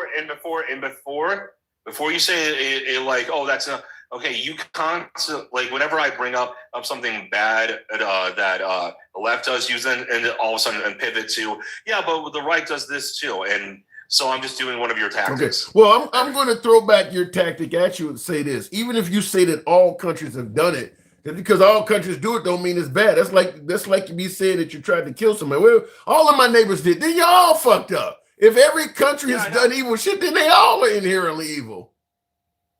Well, they're not all inherently evil. Okay, inherently means it's unchangeable. It means it's part of who you are. It means that it's in your DNA. It's not with America, not at all. Oh yeah, we have. I think history. We've changed heavily. I think it really depends on your definition of what is evil. For instance, I mean, for instance, when you talk about mistreating human beings and doing things that are inhumane, America has a lengthy history of doing that, and that ain't something that just ended. I mean, we can our healthcare system. Our healthcare system is Our healthcare system is a perfect example of how we put money and wealth above actual humanity. We're still doing it. Oh God. Okay, I'm going to school you on the health system. Okay. School me, goddammit. School me. Okay. First off, we don't have a free economic healthcare system. We don't have a healthcare system. There you go. You just made my fucking point. All these other countries that are significantly poorer does, and we don't because we'd rather keep the money in our pocket. No, they don't. We don't have a market economy when it comes to our healthcare system. And but guess what? All these countries that you say have free healthcare don't have free healthcare. Almost no country in the world does. They provide their citizens with better healthcare at their lower GDP value than we do. And Mike in the comments even says, your boy Mike says we are on the human rights watch list. What say you?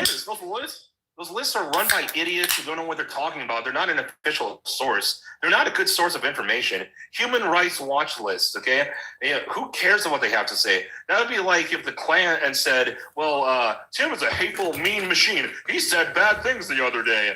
And said, as president of the Klan, David Duke, Jeremy, you ought to go to the jail cell. You do realize that these human rights watch lists are created by our allies. These are not people that hate America. These are people that we are... These aren't always the best allies. Not only that, but what is your definition of the best ally? Honestly, we don't have a whole lot of good allies right now because a lot of them are run by idiots. No, because a lot of them that used to be the best ally is realizing they don't like Trump and suddenly they're no longer the best anymore. It's because you're following Trump and ignoring our allies. Now, let me get back to my original points. Okay, most of the countries around the world that supposedly give people free healthcare don't. They have hybrid systems. Okay, and over 10% of people in the UK regularly use private healthcare because guess what? The lines are faster, the healthcare quality is better, and the subpar service. What do the unemployed use? What do the unemployed or underemployed use? They don't have a choice but to use public healthcare. What do they use in America? What do the unemployed in America use, or the underemployed? The underemployed, it depends on whether they choose to use private healthcare or not. That's a choice. But here's the thing: we don't have a. How is it a choice if you're underemployed? You can't afford private healthcare. What are you talking about? Well, sometimes it depends. Some people will take away money from some things and give it to other things. Sometimes they give their money to private healthcare instead of other things like a car payment. Sound to me like you're trying to redefine what evil is. I mean, you're admitting it's money oriented. I'm not redefining it. I'm telling you the truth. And guess what? It's the whole reason why America's healthcare is so expensive is because we put government in there. Government and puts price controls on things like medications, beds in hospitals.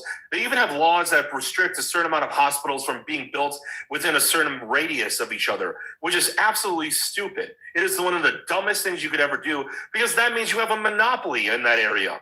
I think the reason our healthcare system is so expensive is because you let the hospitals make a lot of decisions on their own. I don't think it's government. I think it's capitalism. You let them, just like many people believe that they actually have cures for certain cancers, and as opposed to curing it, they would rather sell you treatment because they make more money off of it. That ain't the government. That's the damn industry doing that. It is the government. It is the government. You want to know why? Because when there's no competition, guess what happens? All of a sudden, whoever's in charge can do what you just said. They don't get away with that stuff when there's a market out there where you can easily say, no, I want somebody else. You want to know what Obamacare was? It was basically a great gift to the healthcare cartels. That's what it was. I'm going to tell you this. There is no nation on earth that wants to get rid of whatever type of universal health care they have and go to the American system where you got to have a job to get health care. When you're between jobs, you have no health care. You got to buy Cobra. There's no other country on earth saying, we really want to do what America is doing. Nobody likes our shit. Who cares if there's no one else who wants to It has nothing to do with who cares. It's the fact that they don't.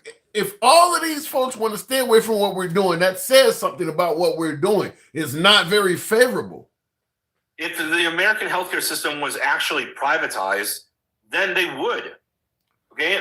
The fact of the matter is that we have a healthcare system that is heavily controlled. Here's the thing: if you actually wanted to fund universal healthcare, you know what you would have to do? You couldn't just tax the rich. Even if you tax the rich, the richest of the rich at 100%, you would still need to double the taxes that are already on every other class, including the working and poverty and constricted classes. The only people you couldn't tax are the people who have absolute poverty, who have zero. I actually don't think it lies in taxes. I think it would lie in price controls and things like that. I mean, price controls don't work. They've always failed. Look at the housing market in New York. Look at any place that it's ever been implemented. Look at Venezuela. Look at Cuba. So you believe a hospital? So you believe a hospital should be able to charge $10 for an aspirin if they want? No price control. Just let them do it. Yes, because they won't do it when you have competition. So when you have this is crazy. You can't charge $10. You can't charge $10 when you have like 3 other hospitals in the same area. What you don't realize is that competition will ultimately merge to create monopolies. That's happening right now in the Netflix Paramount industry. Competition only stays that way for a short period of time until they realize we can make more money by all being part of the same entity, and we don't have to compete with each other. Then we can just rip everybody off. That's what ends up happening. We have antitrust laws for that. You saying, wait, no, hold on a minute. You're saying the power of the government can give everyone health care. They can pay for child care, which is something that a lot of the people on the left have to want to put in. And they can pay for everyone's school lunch. And they can pay for all this shit. But they can't tell, like Cigna and United that they can't and butt fuck each other into creating a baby? What are you talking about? No, I think they can do it. The problem is Cigna and United, these countries are in their pockets and paying them to rule in their favor. That's what's happening, is that these folks are lobbying to them and they're giving them enough money so that they don't get in the way of what they're doing. Well, that is actually true. I will not deny that lobbying is definitely something I want out. Finally, listen. No, I'm not pretending. Let me just say it like this, Jeremy. As long as we favor capitalism, the capitalists are always going to capitalize on opportunities. That means everything will be done based on the bottom line. So if you're sick, they're thinking more of how much money is it going to cost? What's the cheapest way to get this motherfucker out of the hospital? If we got to let him die, would we rather pay off the lawsuit as opposed to the surgery? Everything is being done based on money. Nobody gives a shit about anybody. It's only about how much money we can make. Wait, hold on a minute. Do you think governments don't do the exact same thing? What? Are you pretending that governments don't have financial incentives? I think it's exactly what you originally said, is that you need to have competition. But the competition I'm talking about is you need to have government competing with corporate America to put checks and balances on them. Either one of these entities, if you let government run everything, it's going to be fucked up. If you let corporate America run everything, it's going to be fucked up. You need both. And what we have been doing is letting corporate America run more and more aspects of American life, and they've been fucking things up. That's not true at all. We've been taking away the free market. We've been making it more government in control. It's the exact opposite. You think minimum wage has stayed the same for 20-something years because the government's involved? You don't think that's corporate America? Really? Yes, absolutely. That's insane. Oh my God, absolutely. Okay. Absolutely. Like, you want to know something that would actually do a lot more than anything else for the people's healthcare? If you privatize it, you want to know what could happen? What? Drug prices will drop drastically. Okay? In fact, some of what government does is actually they stop companies from lowering drug prices. It's called a price floor. I haven't seen anything done on a privatized basis that's been better for the lower income. Privatizing schools, anything that's been privatized has always benefited folks who have more money. I've never seen privatizing something benefit the folks that are at the bottom. You have a difference of opinion. I think you're totally wrong on that. I'll give you the last word. I got to move on. All right. So one last thing I wanted to talk about is this. I'm just going to add this little thing in. So when it comes to Trump, the one thing I can say I like is that he's definitely kicking out a lot of illegals. And to everybody who thinks that, we should bring in the world's poor or being cruel, we should and take away their ability to come to the United States to make a better life. If you watch a video called Immigration Explained to Gumballs, it shows the exact numbers on how only maybe a tenth, maybe even a fifth of the world could come here at best. Okay, so for the majority of people around the world, we cannot help them, even if we all gave up 100% of our paychecks. You know what would be better? You know what would be better for them, as opposed to trying to help them and letting them come to our country? Quit fucking up their countries. If we just let the world be as it may, a lot of countries that are suffering today would not be suffering. Like what's going on in Venezuela right now. We're making that country poor.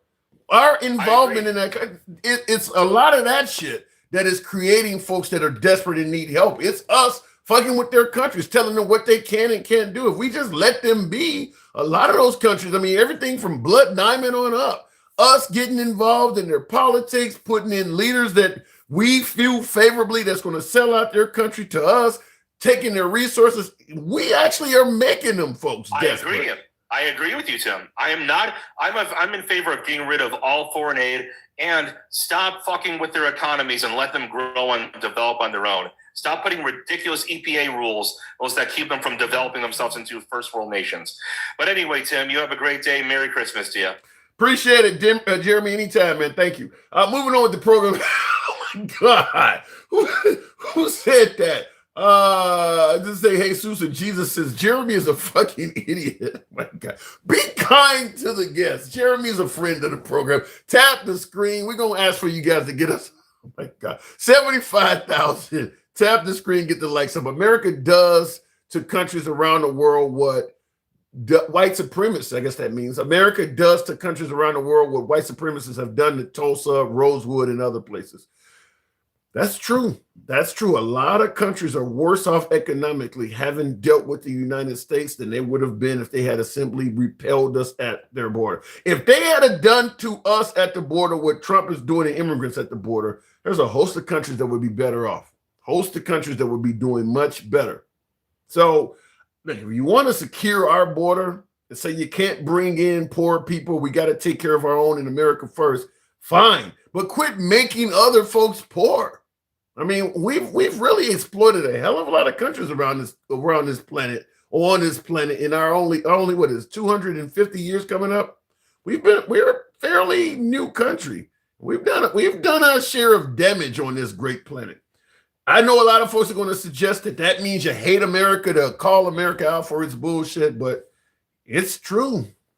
It's true. America's done a lot of damage. We can, listen, if we want to zoom out to not make America look as, well, other countries have done damage too. You know how that kind of works. Slavery happened other places too. But fact is, America has done a lot of damage to other countries. There's no denying that it's happened. Imagine how many refugees will be created if we invade Venezuela. Stuff like that. You got to assume the Iraq invasion created refugees, people trying to get the hell out of Iraq. Same thing with Afghanistan. Yeah, stuff like that. Now, Trump is talking about, and by the way, get the likes up to 75,000. We'll take the next caller. By the way, tap the screen and by the way, also like the program if you're watching on YouTube. Give us a sub if you happen to like Open Dialogue from all sides of the hour. We're here most weekdays. But I'll give you an example right now. President Trump, after an Afghan an Afghan national that helped us out in Afghanistan traveled from DC or Washington State, rather, to Washington, D.C., shot 2 National Guardsmen, killing 1 in the process. Trump is using that to now suggest all Afghan nationals may possibly be on the chopping block. Now, MAGA likes that. MAGA likes to get these Afghans out of here. We don't know who they are. But what's going to happen when they go home?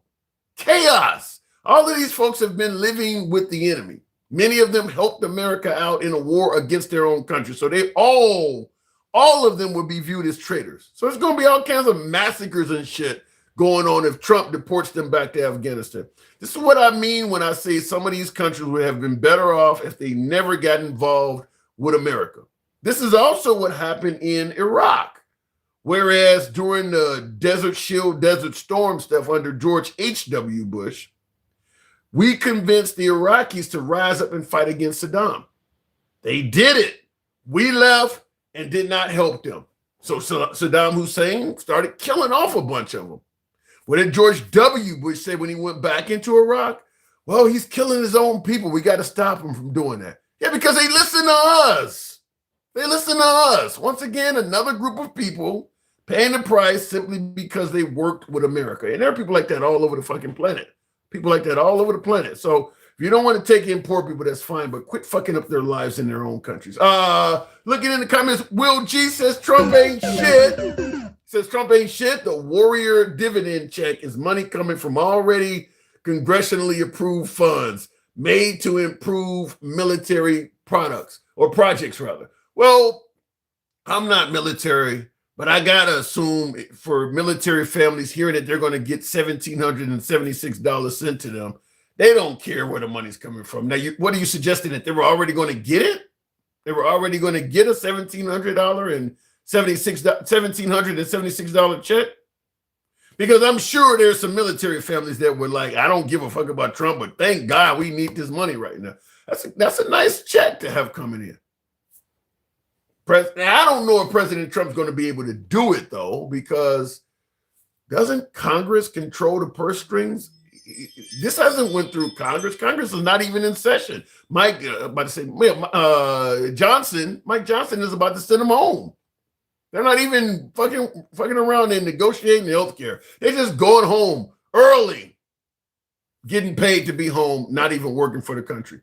I don't know, but listen, getting a $1,776 check is not a bad thing for the military. If it was already coming, we'll see how that works. Check is pending in my son's account, says Benicio. Wow. So in other words, when he said the money is already on the way, Benicio is saying that the check is already pending in his son's account. So you're already seeing it. They give you 2 or 3 days before you can cash it or have access to the money or whatever, but you're already seeing it in there. Wow. I thought Congress had it in their bill last year. I don't know, but this is Trump going on TV saying it. And if they get it, they're going to give credit to Trump. I probably would too. Nope, that ain't happening. He's not, says, so you're saying it ain't happening. Let everyone get health insurance, period. We all should have access to health insurance. Look, I get that the right disagrees with that, but I'm on the same playing field. I suggest it should be just like you dial 911. Doesn't matter if you're broke and homeless. The police are going to come save you and do whatever they got to do. I don't care if your home is being invaded or you're trapped on the top of a mountain and they got to use all kinds of expensive resources like helicopters and shit to come take you up. You dial 911, they're going to come and help you, and there's not going to be a charge. I think healthcare should be the same way. And other countries are doing it. I don't believe it is outside of the realm of possibility in America, other than a lot of capitalists don't want their money going to help poor people. But I believe if we really wanted to do it, it could be done. They don't have no problem putting your ass in jail. They don't have no problem we have no problem building more and more prisons that give you health care, give you food, and give you housing. They'll build prisons all damn day. But somebody who just wants to be able to go to the doctor and get a checkup, we can't really pay for that. The money is there. The money is there, in my opinion. Looking in the comments, $500 charge to ride in an ambulance right now in Alabama. There is no excuse for that. I have no idea why, other than we let the free market decide. I think this is another area where government should intervene. I don't think it makes any sense for two people driving you a few miles to a hospital to be able to charge you thousands of dollars to do that. In some cases, I think I did. I had a hospital ambulance ride about 10 years ago. I was having heart palpitation, like $2,200 or something like that. 3 miles for that. They had an EKG machine on, all that. I was fine, but $2,200 for that. I don't believe they should be able to do that. I mean, the two people in the ambulance are probably making less than $30 an hour. There's no way to explain why that shit costs that much. It just shouldn't. It should not cost that much. Trump screwed the military triple time, stealing money to improve military living, giving it to troops to piss it away on top of shit down in Venezuela. That Venezuela excursion is costing a fortune. We're losing money on that. We're going to lose a ton of money on that. Just imagine how much each missile, each projectile costs to take those boats out. I mean, you're spending tons of money to take out 2 or 3 drug dealers. I mean, that's insane. They're spending tons of money on that. Let me go back to the box, tap the screen, get us on up to 85. We'll go to Takesha Bowie. Mike, make Kamala Harris sober again. Kamala Harris is not even relevant at this point. She's not. Why are we talking about Kamala Harris? Takesha, good evening. Because you talk about her. No, I don't say she's drunk. I say she was a bad candidate. Listen, Tim, that money that Donald Trump is talking about giving to the service people, the person in the comments was right. It was already congressionally approved for their housing. Trump not giving them no money. And he stood up there and told that big fat face ass lie. And it just really don't make no sense. So is that the same amount they were going to get? Was it already 17? Yes, Tim. Okay. I'm not military. I don't know this shit. I listen. You need to try to talk to people in the military. Or you need to start watching the congressional budgets and bills, Tim.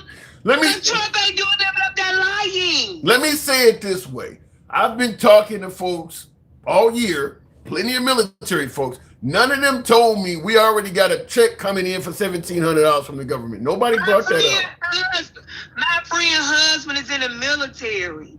And if it's pending already, and he just said it last night, and Congress ain't in session, come on, Tim. You got to be smarter than that. You got to know that it was already theirs and ready for them to get. Don't play stupid, Tim. Well, I gotta see what more members of the military say. So in other words, they already were expecting this. They was already getting it, Tim. Listen, this is what I wanted to come up and say.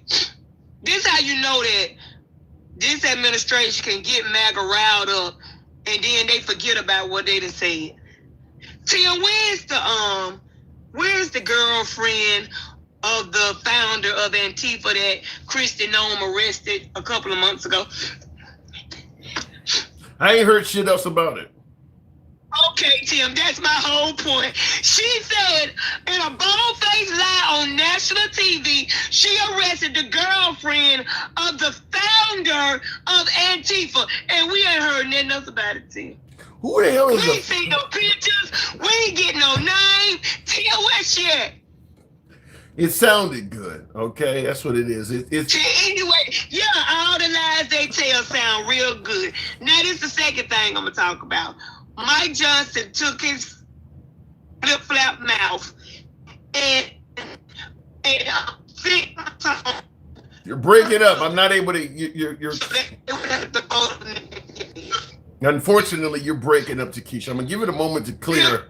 Your signal's breaking up significantly. Yeah, you're real bad, and I don't know why. Because it's not saying you got low bars. Are you there? All right, I'm gonna have to move it on. Unfortunately, Takesha, and I appreciate you holding. I want to bring you up. We'll try it again, maybe in a little bit. Mr. G says we know people won't care. It's money to piss away, but when shit hits the fan, everyone is going to be wondering why. I think in some cases you can see the shit coming though. Some of this stuff you can clearly see it. I didn't know about the military thing though, so she got me on that. Tim, she is going to put a belt on you. You said Takesha's going to whip me with a belt. Get a good whipping by auntie. All right, you know, sometimes some guys kind of like that shit. It's called getting flogged. I read about it in a book. Shit's been covered. I dance and smile. What does that mean? And I seen it. Her Obama phone melted. All right. Okay. Let me go back to the box. Damn, that's crazy. Loves you in the Green Mile. Do I look like, what is that dude's name from the Green Mile? The late actor. He's passed away. I get, listen, I got a lot of folks that watch the show that are not black. And you listen, we all kind of look alike, right? So I get everything from Debo. I kind of get Shaq occasionally. Any big black dude that's fucking bald head, I fit all of them. Some of these motherfuckers are 2-3 shades darker, 2-3 shades lighter. But any black dude, Michael Clark Duncan, yeah, that's who it is, Body Snatcher. Anybody that's big, because that dude was swole. I wish I had his body. I don't look nothing like Debo, nothing at all like the late Tiny Zeus Lester, another actor that's passed away. I get called that. Like I don't look nothing like that dude. Absolutely, he's like multiple shades lighter than I was. He was caramel or whatever. Anyway, looking in the James Olmos from Good Times. Now, I don't look nothing like James Olmos either, but I'll take him a little closer than Debo. Guys are crazy. Dr. Phil. Are you talking about Uncle Phil from Will Smith's what is the show? Parents, what is the show? What was Will Smith's show name? I can't even think of it, but you know what I'm talking about. You're trying to tell me I look like Uncle Phil? God. West Philadelphia, born and raised. All right, looking in the comments. Here's one. Mia Run, whatever says Uncle Ruckus. Okay. All right, let me get back to Prince of Bel Air. That's what I'm thinking about. It's not an Obama phone. Technically, it's a Bush phone. That is an excellent point. The Obama phones did start with the Bush administration. They were not Obama phones. They were Bush phones. Let me go back to the box. We might be to cross the 100K mark if you guys would let your thumbs not be lazy and tap the screen, but we'll go straight back to the box and go to Love to Cruise. The blacker the berry, the sweeter the juice. Depending on who you talk to. Some people might say the blacker the berry, the tighter the noose. Depends on who you're talking to. Love to Cruise, good evening. Hey, what's going on, Tim? Not much at all. Yeah, you've been tuned in. What brought you up? What am I getting wrong? I'm getting hammered over here. Man, your motherfucking ass. Anytime a conversation starts with that, it's about to go south. Give me what you got. Hey, man, there's a few things, man. You get a lot of shit right, but I'm tired of you hammering on. First of all, I'm tired of you hammering on Vice President Harris. Now, she was a qualified candidate. I never said otherwise. Wait a minute, hold on. She just ran a fucked up campaign. Okay. But you never said that. You keep on saying she wasn't a qualified candidate. No, you're absolutely wrong. Let me explain to you what I said, because you're getting that wrong, and I'll give you plenty of time. And by the way, folks, help your boy get that TikTok cap goal. Shout out to those who have helped. Certainly help your boy out with that goal. We're pretty far away from that. Here's what I said about Kamala Harris. I've said before that on paper, resume-wise, she was more qualified than both Trump and Barack Obama, being a district attorney, attorney general, then a senator, then a vice president. Her resume looks like somebody who was on course to become the nation's commander-in-chief. She was definitely qualified. But what I keep saying is, when it comes to being a politician, unlike getting a job in corporate America, it's not about your qualifications. It's how you can relate to the people. Like Obama was just a community organizer and had been a senator for only 2 years, and he got 2 terms because he knew how to talk to the people. He was a good candidate, but he didn't have the qualifications of Kamala Harris. George Santos in New York, the disgraced congressman that Trump has pardoned, he didn't have any qualifications, but he knew what to say to get in there. So Kamala Harris, where she felt that she didn't know how to relate to the people to get in there.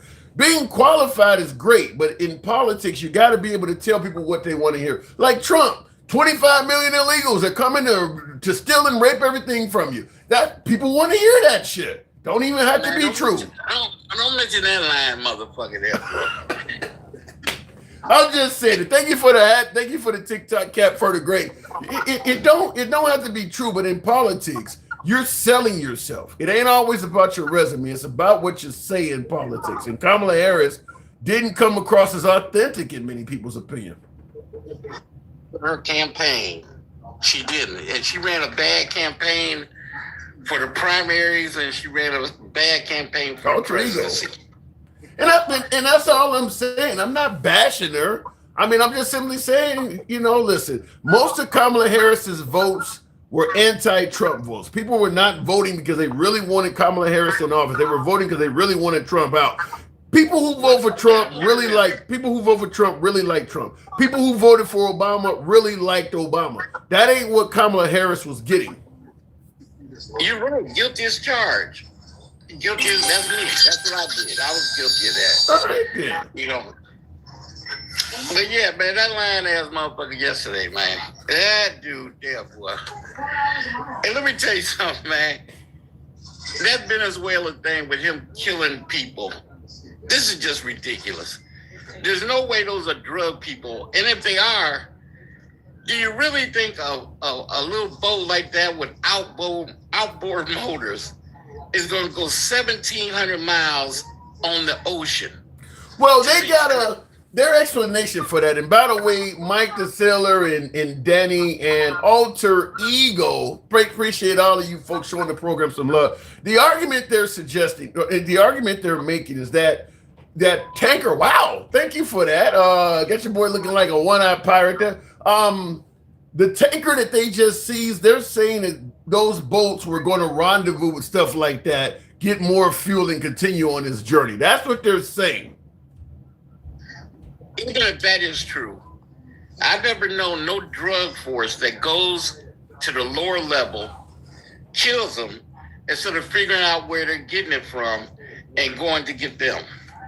What if it's on surveillance? What if they've done surveillance and they already know, and maybe they're planning on killing them too? Because Trump is talking about doing land strikes also.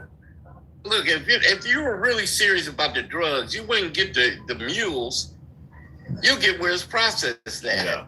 You can send a couple drones in there and undercover at night and take the whole place out. Yeah. And then you don't have to worry about the boats anymore. I'm giving you what I've heard, but I'm going to be candid and admit I side with you on this, because once he pardoned that Honduran president that was a drug kingpin, that killed all credibility that this is about drugs. You don't do that in the middle of a drug war. Once he did that, it's pretty clear it ain't about drugs. And then, of course, seizing oil tankers and to me, what I believe is happening is the goal is to make life uncomfortable as possible for the Venezuelans until they get rid of Maduro. That's what he's trying to. I want to get rid of Maduro, and I'm just going to continue hammering Venezuela in any way I can until they succumb to what I want. It ain't about drugs. So you're going to kill 2 or 3 people at a time. That's going to get rid of him. Well, I'm killing 2 or 3 people. Yeah, I'm killing 2 or 3 people to let you know I plan on killing more, but I'm going to kill a small amount to let you know I'm serious. It doesn't make, this is a crazy administration we have. That doesn't make sense at all. And it's starting to get, he's riding on the immigration. This is what you ride on with him. The immigration, the price of gas, and some damn eggs. That's a 3-day. But we were complaining about the price of eggs under Biden, so people did want egg prices to come down. Look, man, fuck MAGA, omelet eating ass. MAGA's omelet eating ass. Omelets sound kind of good right now. Oh my Lord. That's ridiculous. Those are the 3 things they're running on with that. Come on, is there more to it than what's going on with that than just eggs, the price of gas, or immigration? Well, yes, there is more to it than that, but that is what he ran on. That is to some degree why people voted him in. So he's going to bring up the reasons you voted me in. I have successfully accomplished that stuff. I've gotten the price of eggs down. Price of fuel is pretty damn low. I mean, the price of eggs, he's going to bring that stuff up. That's what he ran on. immigration? It's only a matter of time, man. We are in a bad state of way. We're heading down, and it isn't going to be long. And let me ask you this. Sure. When is the last time, I don't know if it's just me, maybe I miss things. I don't watch Trump that often. But when is the last time you seen him on TV where they actually show him walking somewhere? They just showed him walking the Marine One a few days ago. He still walks. They showed him, I've seen that. They showed him standing there answering a few questions. I didn't see him show him walking. I Just did. like yesterday with the He's State of walking. the Union. He's walking. He With the answered State of it. the Union, Go ahead. isn't that supposed to be held in front of Congress or Senate? Isn't that where they usually hold the State of the Union address? Well, I think there's gonna be another one later this year or something like. No, but what he did yesterday was not a State of the Union address. That is not how that normally goes. Okay. That was more or less a pep rally. But in regards to what you're talking about, have I seen him walking? I seen him last week. He was standing out by the White House. He answered a few questions, and then he walked to Marine One, the helicopter, and he saluted the guy the Marine that's standing there, and he got on. Yeah, he's been seen walking. I just wonder. I haven't seen him walking that much, Yeah, and I didn't know if he was all right or they're just hiding things or what. didn't he also? Well, I'm trying to see. Well, you don't normally see the president walking for much stuff, though, because we've seen him standing plenty of times, but he walked to Marine One, so yeah, he did walk that time. But I'm trying to think, have I seen him walking recently other than that? I can't think of it. I see Biden and Obama, and when they get through the speech, you see them walk right out the door or wherever. But that was a problem for Biden, is you seen him falling too many damn times. All right, leave Biden alone, man. He was an old man with a good heart. He was an old man. Oh, He was an old man with a good heart, man. well, Trump is actually older than Biden. I mean, Trump from 2024, when Trump won to 2028, he actually is older than what Biden was from 2020 when Biden won in 2024. Trump is the oldest president we've ever had. And it shows. How? What's wrong with Trump compared to Biden? He isn't the same. Don't get me wrong, man. Before Trump started getting in the political arena, I used to watch The Apprentice. I liked the Trump. I've been to the Taj Mahal in Atlantic City. Oh, I liked it, all that stuff. I liked it. He wasn't to me, he wasn't but a bad guy. But since this political thing, since he's a different dude than what I thought. So well, now, you know, I think the issue is because I think historically it's probably going to go down in history that he was far more successful during his first term. I don't think the loyalists have helped him out at all. I think his first term, the economy and things like that. Now, some would say he was riding Obama's economy, whatever, but I think having actual educated experience folks on his administration the first time made for a better president. These folks now are not holding him back. Like, for instance, the plaques in the White House, little crazy shit like that. The first administration would have probably told him, this stuff is not in your best interest. The second administration is just letting him do whatever and is making him look like a madman. So I think historically his first term is going to look way better than his second term. that COVID thing, he fucked that all up. Now, y'all know you like Warp Speed, and it should have been Warp Speed the way he fucked it up in the first place. Because it didn't have to go that far because he knew about it in advance.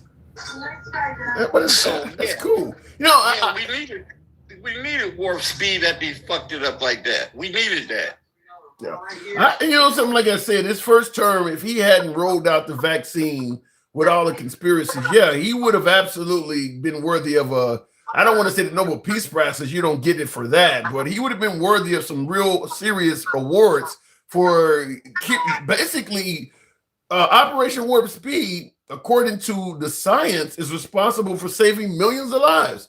That came from Trump. He gets credit for that. But the way he rolled it out, criticizing Dr. Fauci and all this stuff, he kind of messed it up. How do you get credit for saving a million lives when you killed a million lives? How did he kill millions of people? he knew about COVID in January. He said that himself with that interview. With Bob Woodward. You're talking about the Bob Woodward interview. Yeah, exactly. Yeah. So now you got, I don't know about you sometimes, Tim. Look, I like to look on the bright side. How about that? Well, that's easy to say, but what about all the people that did die? I don't know. How are you? Okay, Trump knew about COVID in January. He didn't act fast enough. But do you accuse him of being responsible for their deaths? Yeah, I do. Yes, I do. If in January, if you're finding out there's a disease coming, and we need to get in front of this, and you choose to ignore it, and then later confess, well, I didn't want to alarm the American people. Yeah. All right. I mean, that's a good argument. I can't argue with that. If you knew something deadly was coming and you were more focused on portraying the country as having a good economy because it would help you get reelected, as opposed to actually treating, I'll give you that. I can't argue with that. So you can stop with that warp speech. But ain't no damn but, Tim. Ain't hold no on, damn but. Warp speed saved way more lives than his stagnant response to COVID killed. What? Say that again, Tim. What? Warp speed was utilized worldwide. Worldwide, people's lives are being saved. Okay, maybe, but the deaths that were pre-warp speed were unnecessary deaths. No. So you can never take that away. I don't care how many you saved, how many millions of people died before that. Yeah. Look, I mean, you got a decent pushback. I'm not gonna argue. Like somebody in the comments brought up the mask controversy where he was letting, giving people the right to not wear masks. I mean, look, he is probably responsible for a lot of deaths as well. I don't disagree with that. The way you're orating it, I can't disagree with that. Yeah, he thought it was fake until his punk ass got it. Then, but you do think Operation Warp Speed was a good thing, though, right? Oh yeah, well, anything was a good thing. But what I'm saying is, it could have been Warp Speed in January or February. True. And then a lot of people didn't have to die. And if you're going to mention worldwide, Warp Speed could have been there early worldwide, and millions of people didn't have to die worldwide. Yeah. I'm not just talking about the United States. I don't disagree with that. His handling of COVID historically is bad. I mean, like you said, giving mixed messages on whether the vaccine was effective, mixed messages on whether we should listen to Dr. Fauci, whether we should listen to the scientists, whether we should wear masks.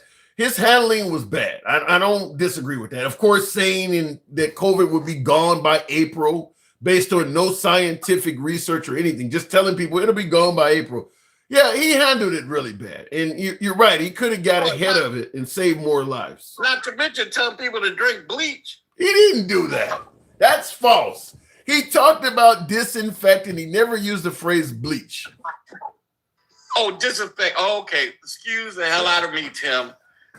Disinfecting. Okay. Well, but listen, he's not a medical professional. He asked I won't say a legitimate question, but he asked a question that he was like, is it possible we could use some sort of disinfectant to deal with? They should have asked the question in private. He wouldn't have looked like an idiot in public, but yeah, you look like a damn idiot. Okay, disinfectant. Okay, everybody drink some motherfucking Pine Sol, and when you burp, you're gonna be smelling.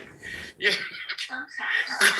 Look, I'm going to give you the win on that because, look, let's just be real. Even if folks think that you just hate Trump for saying that, fact is, if Biden or Obama said it, the right would be hammering them on it as well. So if you say something stupid, you got to get held accountable for it.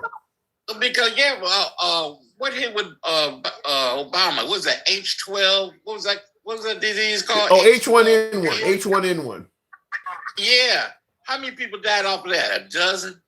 I don't think it was as deadly of a disease either, but Obama did leave behind the way to handle a pandemic, and Trump just ignored that. Not liking Obama, not wanting to listen to anything Obama left behind, he ignored that, and that Yeah, that caused a lot more people to perish from COVID than should have. But I don't think H1N1, even worldwide, was as deadly as COVID. Well, that's because Obama got in front of it. COVID, necessarily, since we got a Warp Speed came out and we got a grip on it, how many people that died since then? Isn't tapered down? Yeah, it's much. If you get in front of it, you're fine. You with that? The way you're saying it, the way Trump handled it, they don't like you, Love the Cruise. I'll move it on. They don't like you, apparently, though. Yeah, I see that violation warning. Yeah, I don't know what I said. We're talking about the vax, man. You know how you talk about the vax, you're talking about the LGBTQ or the 2020 election, and the TikTok has some kind of AI or some kind of algorithm that does not like those topics. All right, it was nice talking to you, man. Anytime, man.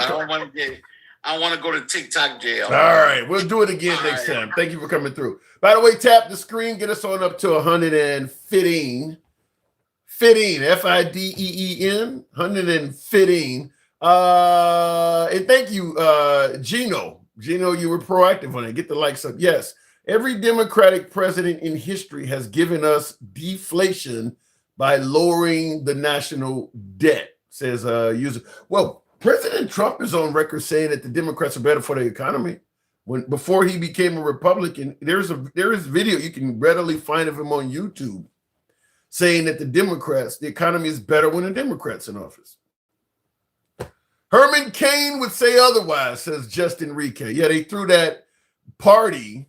Nobody had on mask, and we lost Herman Cain in the process.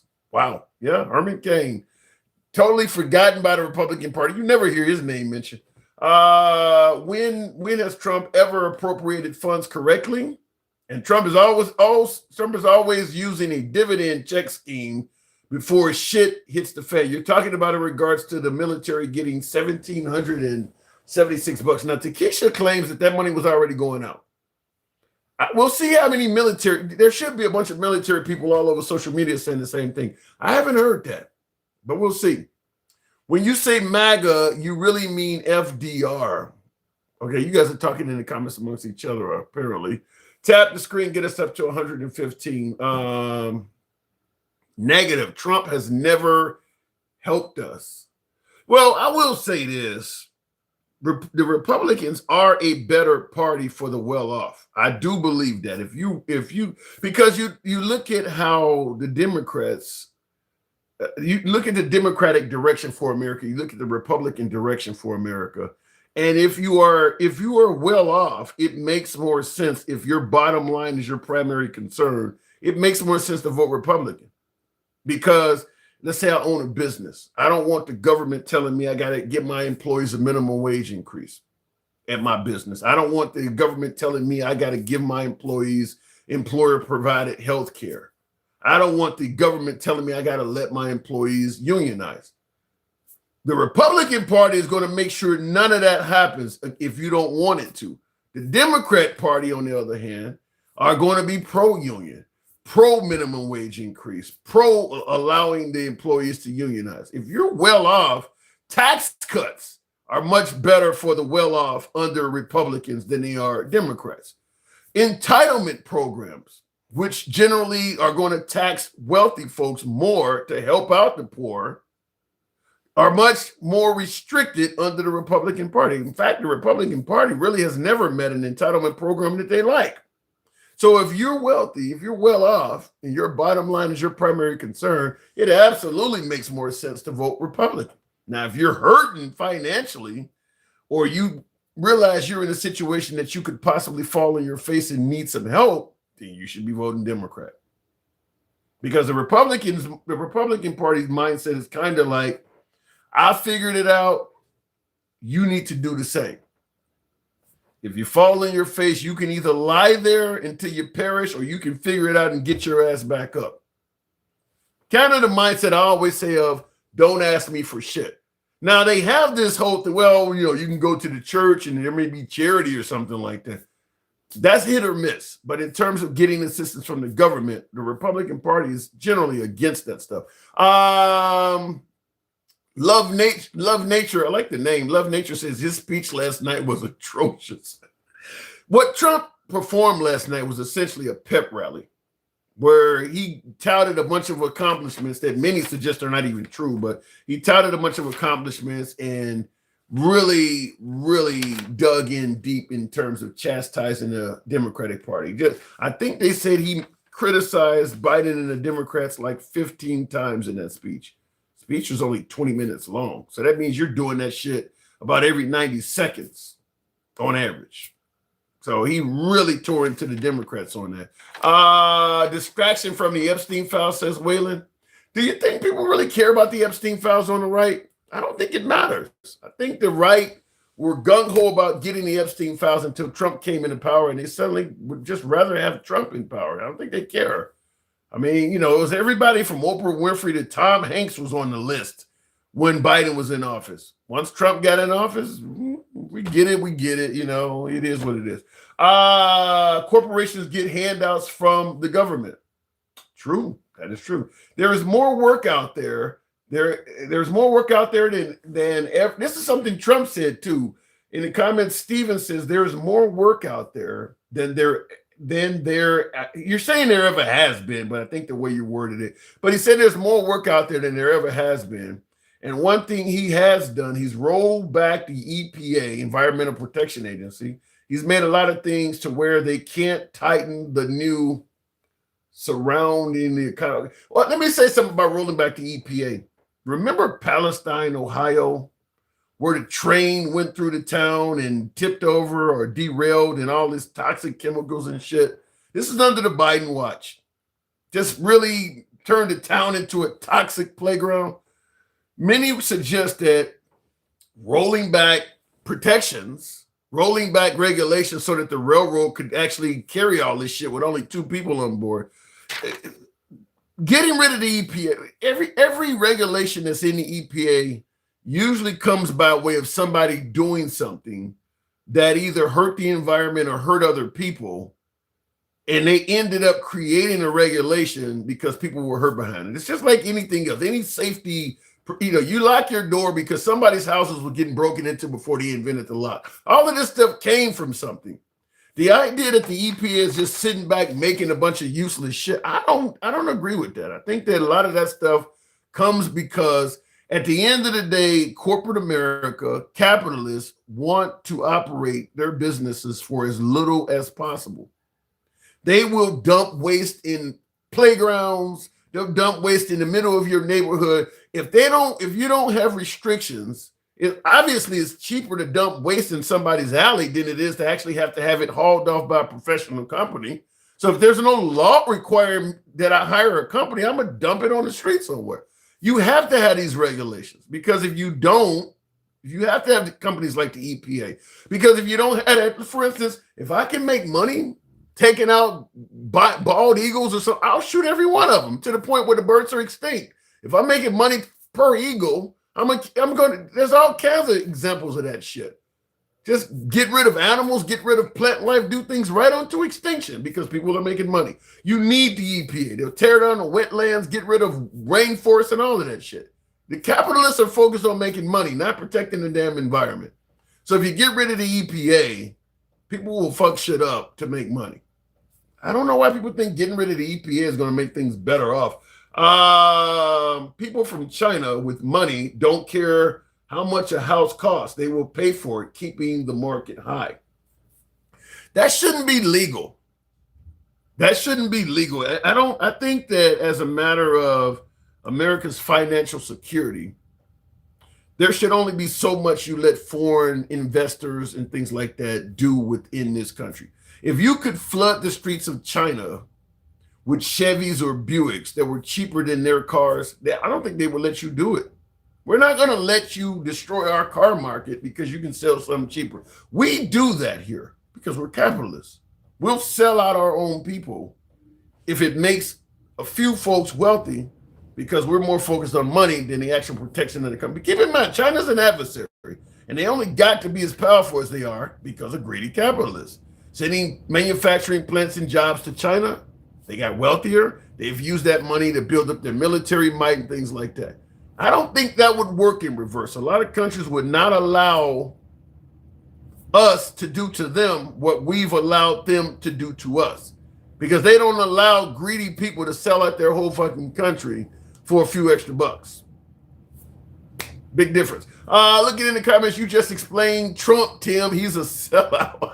I'm done. Well, he's a capitalist. He too is a capitalist.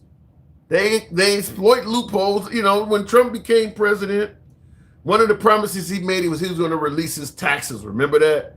Then it became an issue of, well, I'm currently under audit and I'm not going to release him until the audit is done. And then the response later was, well, I don't want to release him, and the law don't require it. Trump is the king of loopholes. A lot of capitalists are really good at loopholes. If you don't put some type of law to prevent them from doing it, they'll do it. Trump is the king of loopholes. And by the way, I think there's going to be a whole lot of closing of loopholes after President Trump leaves the Oval Office to prevent future presidents from exploiting a lot of loopholes that he has done. Looking in the comments, though, every businessman is for sale. That's probably true. Andy, good evening. Welcome to the program. JD's company that he invested in is selling all the land to China. Shouldn't be allowed. Good evening, Andy. Hello. Hey. Apparently, telling me. So you were thinking he was going to come out and tell us about Venezuela, and instead he came out and gaslit us about prices. He did a lot of what I was expecting, but I did think we would hear something about Venezuela too. I don't know how he's going to tell women prices are cheaper when they just got back from Christmas shopping and bought less and spent more money and went to the grocery store for Thanksgiving, and women were complaining endlessly about prices. So I don't know what he's talking about. That's just a straight up lie. I'm under the impression the EPA is hella important. Yeah, because very, I grew up in very. Birmingham with the steel mill, and the sky was orange until I was 10. So the EPA cleaned that shit up, and you don't get after the EPA. You don't let the EPA exist, then you won't have water to drink. Yeah. Because they are constantly all over these corporations for continuing to dump water, dump poison into our water systems. Yeah. I cannot even believe that that the Republicans would think it was a good idea to get rid of the EPA. Like, that's insane to me. But that's what I just told you. I said if you are well off, it makes more sense to vote Republican, because getting rid of the EPA. If I'm a business owner, getting rid of the EPA is much better for my bottom line. Yeah, I can dump shit in the waterway that I wouldn't have been able to do from a Democrat. Saves me a whole lot less money. I can just have a dump truck pull up to the river and dump this stuff in, as opposed to what the Democrats. People sue you because that water is so bad. They got to prove it, but that water is so bad you're unaliving people, because that has happened. Yeah. I mean, you have a bunch of Aaron Brockoviches, but I'm just simply saying that it makes sense as a businessman that cares about your bottom line to vote Republican, because not really. Well, I mean, not if you care about your planet, because if you I said bottom line, I didn't say the planet. If you destroy the planet, though, Tim, you're not going to have a bottom line for long. Okay, you're not going to have anywhere to operate. Like, I'm only going to get another 30, 40 years if I'm lucky. The planet will be around at least until maybe my kids might live a bit. They may be living in Mad Max, but I'm going to do all right. So, look, he may be destroying the planet, but I'll be all right. I'm glad you think so, but okay. I'm just saying. That's the way it is. What do you think about the rest of those lies he told us last night? Well, let's talk about some of It's funny he had to yell at us. It's like he thought if he yelled at us, it would make it stick better, and instead all I did was laugh harder. Like, it's... Well, the man said he did end 8 wars in only 10 months. What say you? I say he lies. I mean... I'm sorry. I still say, look, I ain't seen Ukraine sign anything yet, and every other thing he starts, he starts a ceasefire, but that ends right back into a conflict. And isn't he currently trying to start a conflict? How can you ask for a peace thing while you're over there tuning up Venezuela? That don't make no sense. How about this one, though? Isn't he going to piss off some of his new allies? Like, not any allies I care about, but, like, picking that boat up, like, that's Russia, and I'm pretty sure he's pissing off some people he likes. Well, I mean, maybe they'll make some deals on the back end. I mean, of course, stopping an oil tanker is not going to make everybody happy when you're on TV bragging about keeping the oil. But how about this? He also pointed out that because he ended the Gaza Israeli conflict after 3,000 years. This is a quote. He brought peace to the Middle East. Why? Why are you laughing? It's not a good thing. 3,000 years of peace. No, that ain't worth. Just no. I'm so tired of him. A Republican, he could run for a third term. He ain't got the stamina to do what he's doing today. Can't talk about Sleepy Joe when every time you turn around, Donald Trump's damn asleep. Yeah, he's getting and what is it with that? Wait. What is it with this rumor I heard about he's got a West Wing Hall of Fame? He's got everybody's picture on the wall, and he had little plaques made. That ain't no rumor. That's fact. In fact, he could troll people. Yeah, that's not. If a Democratic president had ever done that to the Republicans, I would dare say Republicans would lose their ever-loving minds. Fact. And by the way, what you're talking about, there's a picture of it on my screen behind me. That actually exists. Those are the photos of the presidents and the plaques he put on them. And basically the plaques are just his opinion of the person and the people he think very low of. Like he got Sleepy Joe Biden was Biden's nickname and all of that in the plaque. So I mean, he blames Biden for the Ukraine-Russian war. He blames him for Hamas going into Israel. And how long are Republicans going to keep accepting that bullshit answer?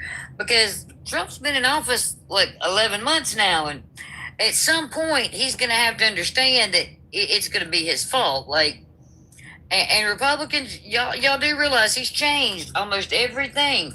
So him still blaming it on Joe is a lie. I mean, I just don't know.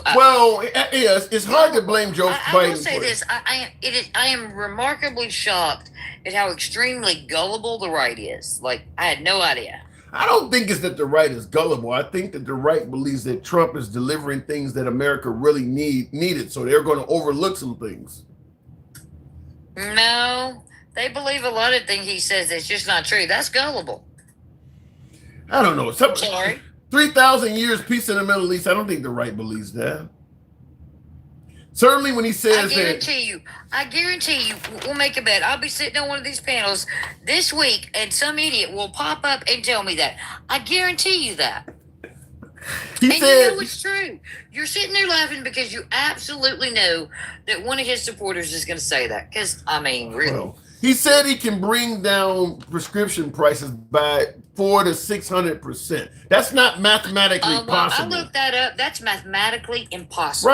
Right. So they don't believe that unless they have no mathematical education. I mean, that's impossible. Well, you got to remember, America's got a third grade reading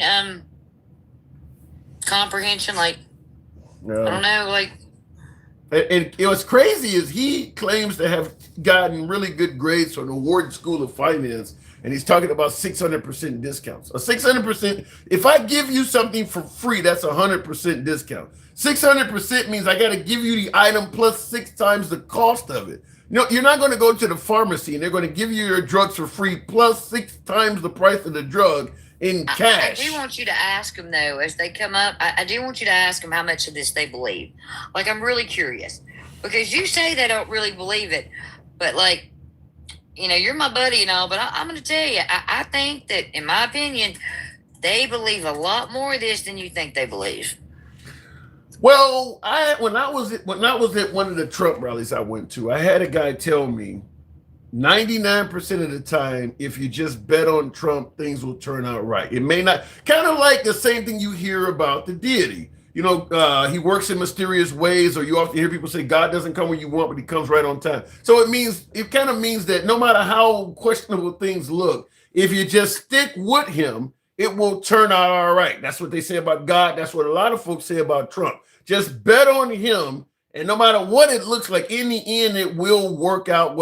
He's playing 4D chess. He's playing chess. Everybody else is playing checkers. Just work with him and it'll turn out right. So that's kind of what they're going with. Well, it'll work out right, okay, for him. Because Trump doesn't really care about them. So he's not covering their ass. He's covering his own ass. So I think they might need to be a little concerned because Trump does make sure everything works out for him. But at what cost? And what cost to whom? No, they don't see it that way, Andy. And I mean, they see it as Trump has been winning constantly so far. So we'll ride with them through a bad according season. to economists, we're all going to be paying we all are paying about an extra $200 a month currently because of raises in prices to our power bill and other things and food. So like $200 a month times 12, I think that's going to eclipse the tax cut they got. Bro, the economist you're listening to is a Democratic play. That's how they see it. Look, the guy is just out to. I'm sorry. Most economists don't really pick parties. Most economists are very boring math people that, like, if it can't be expressed in numbers, they don't want to talk about it. So, like, I don't know where they get that. And the fact that they say, oh, the judges are different. Like, that takes a lot of mental gymnastics to escape any kind of accountability to just say that. Because you can't deal with the fact that you might actually be responsible for some of your problems. Like, to me, that's just the wildest shit ever. And extremely lazy.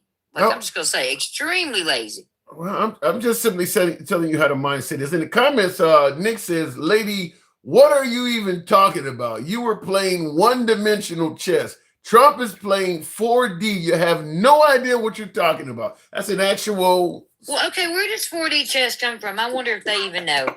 Where did they get the idea of 4D chess? I don't know what that is. I hear it a lot. I don't know what it is. It would be from Star Trek. It's a. Oh, okay. Well, then that means Trump is back. And I highly doubt that because, first of all, Trump literally has handlers that, like, lately, have you seen him walk anywhere where somebody hadn't had their arm tucked underneath them? And realistically, Jay said that Trump was illiterate. Didn't know if y'all knew. J.D. Vance said he was Hitler-like, so J.D. Vance has changed his tune.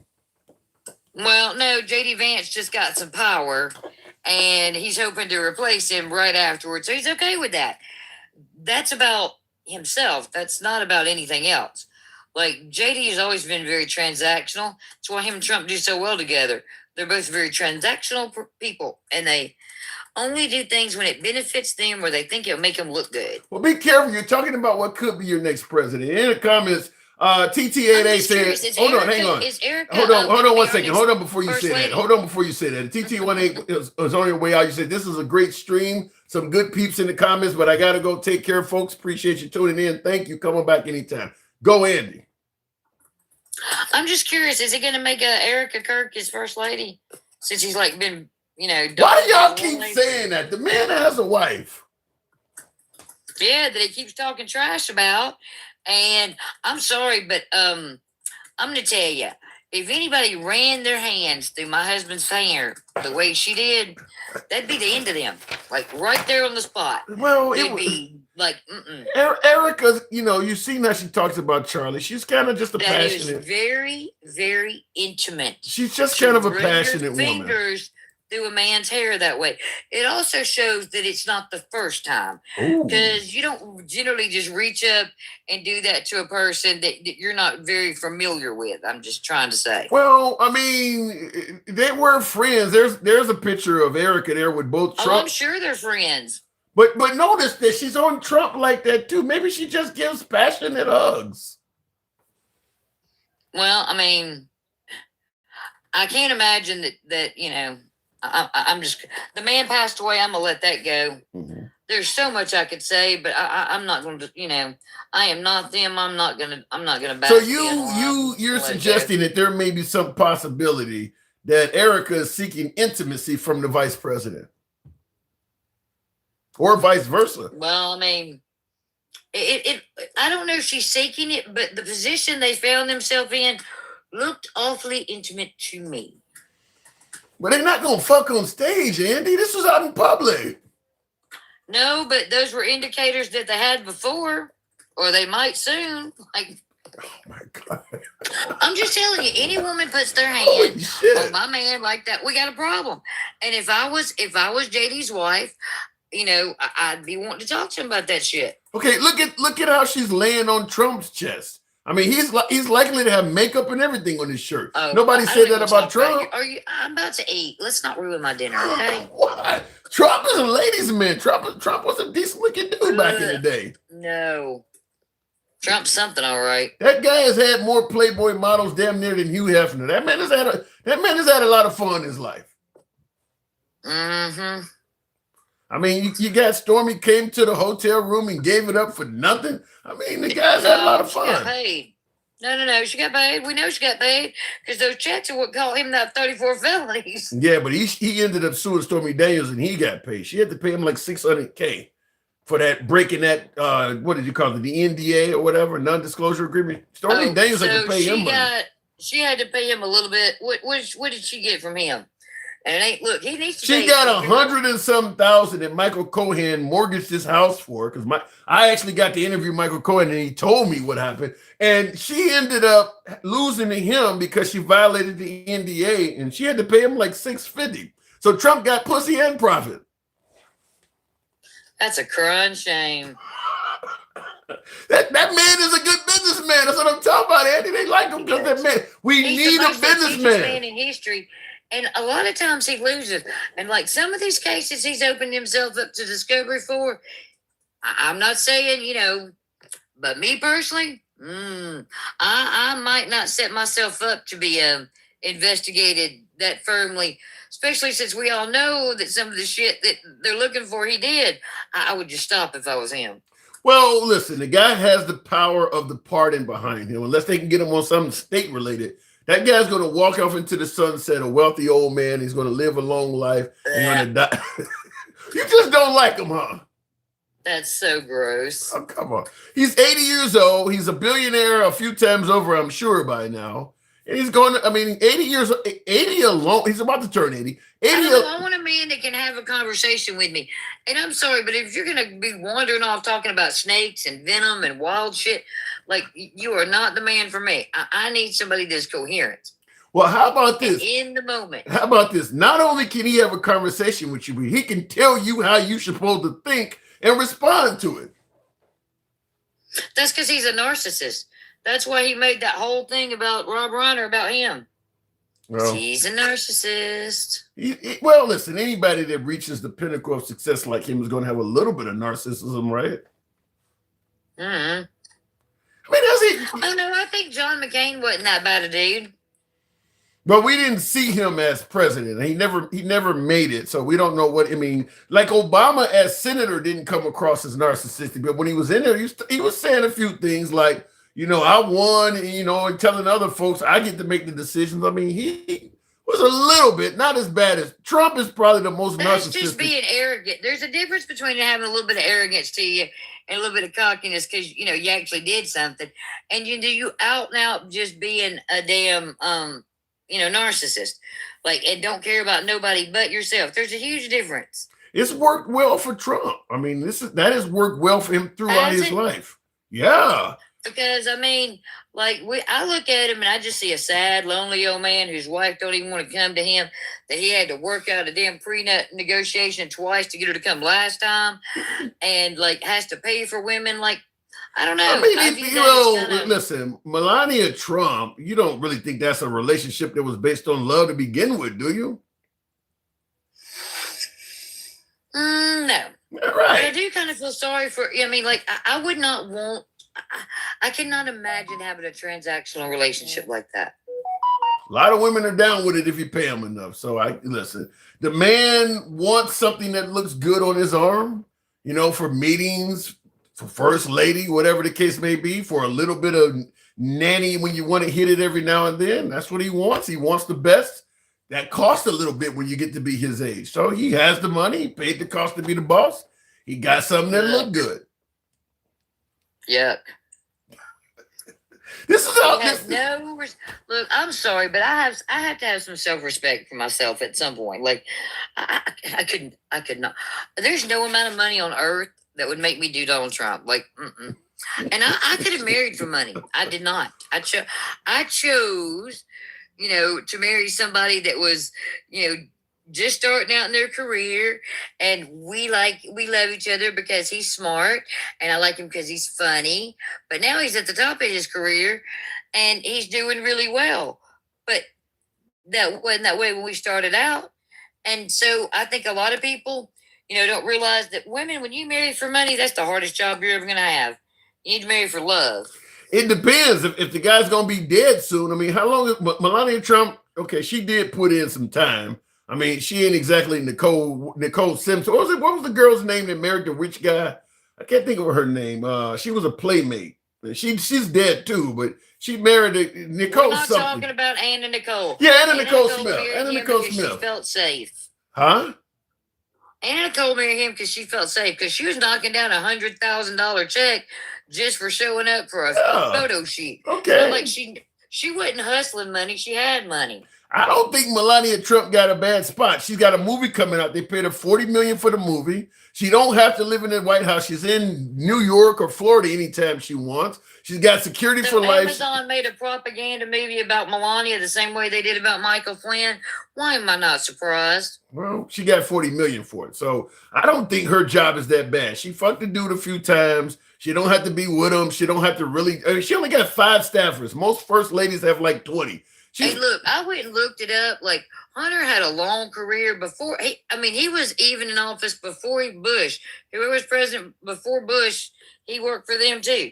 Like, Hunter worked in politics. I think he worked for Clinton for quite a while. And then he moved into logistics. So he was very qualified for his job at Burisma. Unlike Don Jr., who's in the desert of Qatar, out there just raking in daddy's money from daddy's side deals. And by the way, I asked AI to run me an analysis, and it said there was no proof that Joe actually benefited from any of what Hunter did. But there's direct proof that Donald Trump benefits from everything Don Jr. does. And we're talking about in the billions. And that's just straight up corruption. And they can ignore it if they want to, but it doesn't change what it is. Well, it's going to be interesting to see what happens post-Trump's presidency. Not likely to Trump, but many of his administration is people, I don't know if he's going to pardon the whole administration or whatever, but I got to move it on. But it's going to be interesting because they're always. I heard that Ghislaine Maxwell just sent in a request to have her. She's getting out. If he puts aside her conviction, like I don't think he realizes what the Republican, not even the Democrats, what the Republican Party will do to him if he pardons her. Like, I don't think he gives a damn. She's getting out. I gotta go, Andy. She's getting out though. My money is on her getting out. Appreciate it. All right, moving on with the program. By the way, thank you guys for tapping the screen and getting your boy up to 130,000. Would have been nice to get to 150, but I appreciate the 130,000. 40 million for her movie. Her husband is a billionaire. She doesn't have to worry about money or what people really think about her. True. However, ever since Trump came down the golden escalator, we've been told one of the good things about President Trump is he is going to be a president that has his own money. He's not taking a salary, so we don't have to worry about him ripping us off. And then he got in the White House, and that's all he's been focused on is making more money. So I agree with you that with her husband being a billionaire, she doesn't have to worry about money. There's a whole lot of people that don't have to worry about money that still continues to worry about money all the time. Think about it. Elon, Bezos, they're like number 1 and 2 and 3. Well, these people work every damn day. These folks are working every damn day. Elon is not known to be very charitable. He's keeping the fucking money. You don't have to worry about money whatsoever. Yet he is working to make more and more and more money. So I agree she doesn't have to worry about money, but people that don't have to worry about money still want more money. Trump hasn't had to worry about money probably the last 30, 40 years. He still wants it. I mean, the guy has been down to selling Bibles and fucking NFT cards and shit like that. You would think that stuff would be beneath him, considering how much money he has. Selling look like baseball cards and shit. Selling shoes and stuff like that. The guy's taking money from wherever he can get it. He don't have to worry about making money, but he absolutely clearly wants more money. I think that's pretty obvious. Jesus said it's easier for a camel to go through the eye of a needle than for a rich man to enter the kingdom of God. Wow. Holy shit.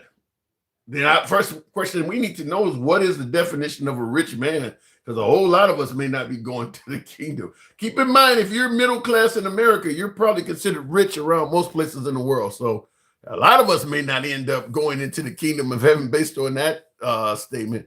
Anyhow, the eye of the needle was small. What he says, the eye of a needle was a small man-sized door a camel had to bow down and crawl through. Not impossible, just humbling. All right, I'm learning a little something. What is the name, Nicole? No, I meant to say Anna Nicole Smith. I said Nicole Simpson. You're talking about Nicole Simpson is obviously O.J. Simpson's victim, but I was meaning Anna Nicole Smith, but Nicole Simpson came to mind. Appreciate the 136 down. As always, you guys know how the program is ran. We don't block, ban, or censor. We're always MAGA friendly, always have been, always will be. If you enjoy this type of dialogue from all sides of the aisle, I'd ask that you follow the program if you happen to be watching us live on Facebook, Instagram, or TikTok. And if you're watching on YouTube, feel free to subscribe to the show. We'll be here once again tomorrow, as we are most weekdays. It's your boy Tim, the handsome liberal. I gotta go. Y'all take care and have a good night. Turn off this shit. I gotta go eat. I'm hungry. All right, catch y'all later.